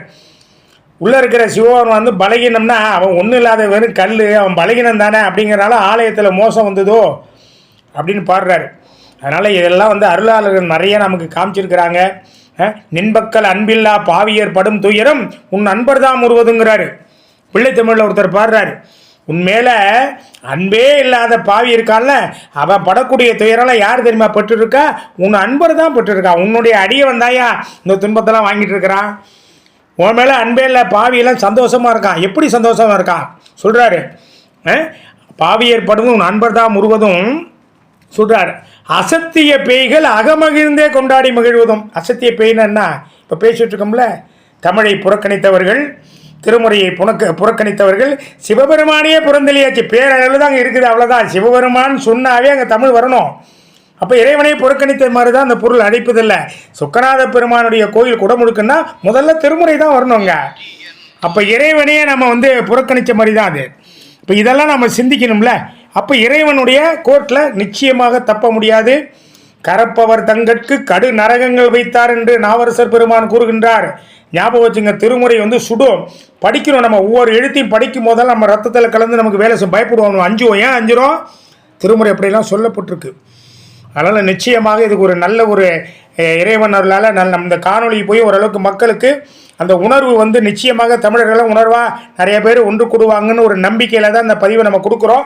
நிச்சயமாக எதிர்காலத்தில் ஒரு மாற்றங்கள் ஏற்படும். அடுத்ததாக லாரன்ஸ் ஐயா, உங்களுடைய இறுதி கருத்தை கொஞ்சம் 2 நிமிடத்தை விரைவாக பதிவு பண்ணுங்க ஐயா. ஓம் சிவாய நமக. ஐயா, உண்மையிலுமே பார்க்க போனா பொதுவா தெளிவான கருத்துக்களும் உண்மையிலுமே ஒவ்வொருத்தரோட கருத்துக்களையும் நான் கேட்கறதுக்குள்ள இதுக்குள்ள நம்மளும் இணைஞ்சிருக்கோம் அப்படின்றக்குள்ள ஒரு பெருமையா இருக்குது. அதே நேரத்துல மனசுக்கு வருத்தமா இருக்குது. என்னன்னா அடுத்த பக்கம் இவ்வளோ ஆணித்தனமான இவ்வளோ உண்மைகள், இவ்வளோ தெளிவான, இவ்வளோ ஒரு பாரம்பரிய ஒரு தமிழுக்கும் சைவத்துக்கும் உள்ள பெருமையை நாங்க இங்க இழந்து நினைக்கிறதுக்குள்ள ரொம்ப ரொம்ப மன வேதனையா இருக்கு. அந்த குமுறல்கள்ல ஒவ்வொருத்தோட வார்த்தைகளையும் ஒவ்வொருத்த அந்த விண்ணப்பங்களையும் பார்க்கும் பொழுது நமக்கு ரொம்ப உண்மையிலுமே கண்டிப்பா இறைவன் எந்த சந்தர்ப்பத்திலையும் அவனின்றி ஒரு அணுவும் அசையாது அப்படின்ற மாதிரிக்கு இது ஏதோ ஒரு ஏற்பாடு, இதுக்கு ஏதோ ஒரு நல்ல ஒரு முடிவு ஒண்ணு வரணும், நல்ல ஒரு அடுத்த கட்ட நடவடிக்கை போகணும் அப்படின்ற மாதிரி ஒரு ஏற்பாடா தான் இது அமைஞ்சிருக்கும் அப்படின்ற மாதிரி எனக்கு ஒரு மனசுக்குள்ள ஒரு ஆள் மனசுல எனக்கு ஒரு சிந்தனை ஒண்ணு தூண்டுது. இதுக்கான இந்த மக்கள் எல்லாமே இதை தெளிவா கேட்கறதுக்குள்ள கண்டிப்பா விழிப்புணர்வு அடைவாங்க. கண்டிப்பா இதுக்கான குரல் கொடுக்கறதுக்கு இன்னும் நிறைய பேர் இணையணும். இது வழியா தமிழும் நம்மளோட சைவமும் தலை தூங்கணும் அப்படின்றத நான் இறைவன்கிட்ட நான் வேண்டி இந்த சந்தர்ப்பத்தை வழங்கின அனைவருக்கும் சிவாய நமக்கு கூறி நான் விடைபெறுகிறேன். ஐயா நன்றி நன்றி. வணக்கம் வணக்கம். விஜயசாந்தி அம்மா, ரொம்ப சுருக்கமாக ஒரு 2 நிமிடம், ஏன்னா 1.5 மணி நேரம் ஆகும்போது 2 நிமிடம் உங்கள் கருத்தை பதிவிடும் ஆழமா. ஐயா, நான் என்ன சொல்ல வரேன்னா ஐயா, சைவத்தை நம்ம சமயத்தை யாராலையும் எதுவுமே பண்ண முடியாது. ஏன் இதை நான் பதிவு பண்றேன் அப்படின்னா, இதுக்கு முன்னாடி பாத்தீங்கன்னா ஒரு உதாரணத்துக்கு சொல்றேன், ஒரு ருத்ராட்சம் அணியணும்னாலே எல்லாம் பயப்பட்டாங்க, அப்படிதான் இருந்துச்சு. இப்ப பாத்தீங்க அப்படின்னா எல்லாருமே அவங்களுக்கு அந்த இது அவேர்னஸ் வந்துருச்சு, ருத்ராட்சம் போடுறாங்க, பிளஸ் திருமுறைகள் கத்துக்கணும்னு ஆர்வம் காமிக்கிறாங்க. அதுக்கான அமைப்புகள் அறக்கட்டளை, இப்ப உங்களை மாதிரி இருக்கிற ஓதுவார்கள், அப்புறம் நிறைய அறக்கட்டளை அமைப்புகள் அதுக்கான ஸ்டெப்ஸ் எடுக்கிறாங்க. அதை இப்ப கொங்கு மண்டலம் எடுத்துட்டா பவானி தியாகராஜன் ஐயா அவங்க பண்றாங்க. சோ இது நம்மளோட சைவ சமயத்தை யாராலும் எதுவுமே பண்ண முடியாது, இது மேலும் மேலும் வளரதான் செய்யும் அப்படிங்கிறது என்னோட கருத்து. அது சிவபெருமான் அதை நடத்தி வைப்பார். அருமை அருமை அருமை. சைவ சமயத்தை எந்த திருமுறையும் சைவத்தையும் எந்த கொம்பனாலையும் அழிக்க முடியாதுன்னு அவங்க கருத்தை ஒரு மரியாதை நிமித்தமாக அந்த கருத்தை அவங்க பதிவு பண்ணியிருக்காங்க. இதுதான் உண்மை. இறைவனை என்னைக்கு இந்த தமிழ்லாம் அழியப்படக்கூடிய நிலை வருதோ அந்த நாடு அழியும். இறுதியாக இந்த கருத்தை சொல்லி நம்ம அந்த உரையாடலை முடிப்போம். திருமணர் சொல்றார், ஈசன் அடியார் இதயம் கலங்கிட நாடும் தேசமும் சிறப்பும் அழிந்திடும். வாசவன் பீடமும் பாருங்க, வாசவன் பீடமும் மாமன்னர் பீடமும் நாசமது ஆகும், இது எமது நந்தி ஆணையன்னு சொல்கிறார் திருமூலர். இங்கே நந்தினா யாருன்னு கேட்டிங்கன்னா சிவபெருமான். நல்லா புரிஞ்சுங்க. சிவபெருமான் வந்து ஆணையிட்டு சொல்கிறாராம். என்ன ஆணையிட்டு சொல்லுகின்றார்? இப்போ நம்ம ஒரு 6 பேர் மனம் கலங்கிருச்சுப்பேன். இப்போ அந்த திருமூலர் பாடலோடு சொல்லி முடிப்போம். லாரன்ஸ் ஐயா அவங்க இதை மீட் பண்ணிங்க, அவங்க சவுண்டு வந்துகிட்டே இருக்கு. அப்போ இப்போ நம்ம ஈசன் அடியார் இதயங்கள் நம்மலாம் நிச்சயமாக அடியாருக்கான ஒரு ஓரத்துலையாவது நம்ம நிற்கிறோம். ஏன்னா அவர்கள் மாதிரி நாயன்மார்கள் நெறிக்கெல்லாம் நம்ம அடியார்னு சொல்லக்கூடாது. அந்த அளவுக்குலாம் நம்ம கலங்கினா உடனே இன்னைக்கு பெரிய பிரளயமாக ஏற்பட்டு தமிழ்நாட்டில். ஆனால் நம்மளும் ஒரு அடியாருக்கான அந்த பாங்கு நோக்கி இலக்கு நோக்கி பயணிச்சுட்டு இருக்கிற நிச்சயமாக நம்மளாம் ஒரு சிறந்த அடியார் தான். 6 பேருமே இன்றைக்கி வந்து இந்த கொள்கையை பதிவு பண்ணுறோம். நமக்கு மனக்குமுறலெல்லாம் பதிவு பண்ணியிருக்கோம். ஏன்னா திருமுறையும் சிவத்துக்கும் திருமுறைக்கும் வேலை இல்லையேங்க அப்படின்னு ரொம்ப நம்ம மனக்குமுறலாம் பதிவு பண்ணுறோம். இதை சொல்கிறார், ஈசன் அடியார் இதயம் கலங்கிட நாடும் தேசமும் சிறப்பும் அழிந்துடுங்கிறார். முதல்ல என்ன ஆகும்? நாட்டு தேசம்னா என்ன? இப்போ இந்தியாங்கிறது ஒரு தேசம். அப்போ தேசத்துக்கு அழிவு ஏற்படும். நாடு அப்படின்னா அப்புறம் ஒவ்வொரு மாநிலமாக எடுத்து பண்ணுவோம். உதாரணத்துக்காக நான் சொல்கிறேன் உங்களுக்கு.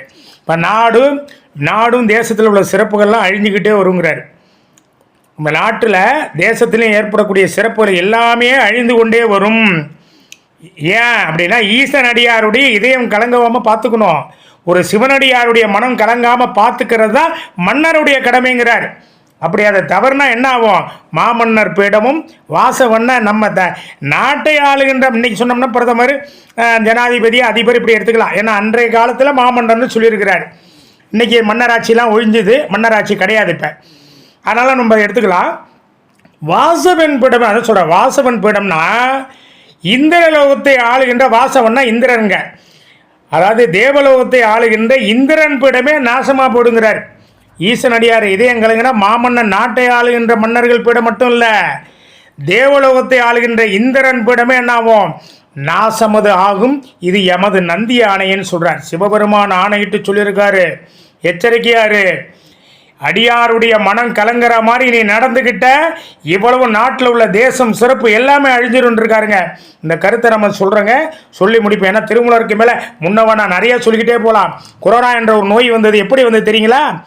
ஆற்றொரு நோய் மிக்க அவனி மிகுன்னாரு திருமூலர். ஆற்றொரு நோயினா மனித குலத்தாலும் மருத்துவத்தாலும் போக்க முடியாத நோய் உலகமெங்கும் வந்து வாட்டுன்னு அன்னைக்கே பதிவு பண்ணார் திருமூலர். வந்துச்சே நம்ம பீரியடில் நம்முடைய வாழ்க்கையில் கொரோனா என்ற ஒரு கொடிய நோயை நம்ம பார்த்தோம். எல்லா நாடும் சந்திச்சுது. பல பேர் அதில் பார்த்தீங்கன்னா அழிஞ்சார்கள். இப்போ அன்னைக்கே சொல்லிட்டு போயிட்டார். ஆற்றொரு நோய் மிக்க அவனி மிகு. எப்படா இதனால் வரும் அதை சிந்திக்கணும்ல. இந்த நோயெல்லாம் எப்படா வந்தது? தமிழ்நாட்டுக்கு வரல, இலங்கைக்கு வரல, நம்ம சந்தோஷப்படலாம். இப்போ நம்ம நாட்டுக்கு வந்துருச்சே, அப்போ நம்ம கதறோம். ஏன் வந்தது? சிவாலயத்தில் அறம் தழுவிய பூஜை இல்லை என்றால் இதெல்லாம் நடக்கும்னு திருமூலர் பதிவு பண்ணுறாருங்க. நல்லா காதலை வாங்கிங்க.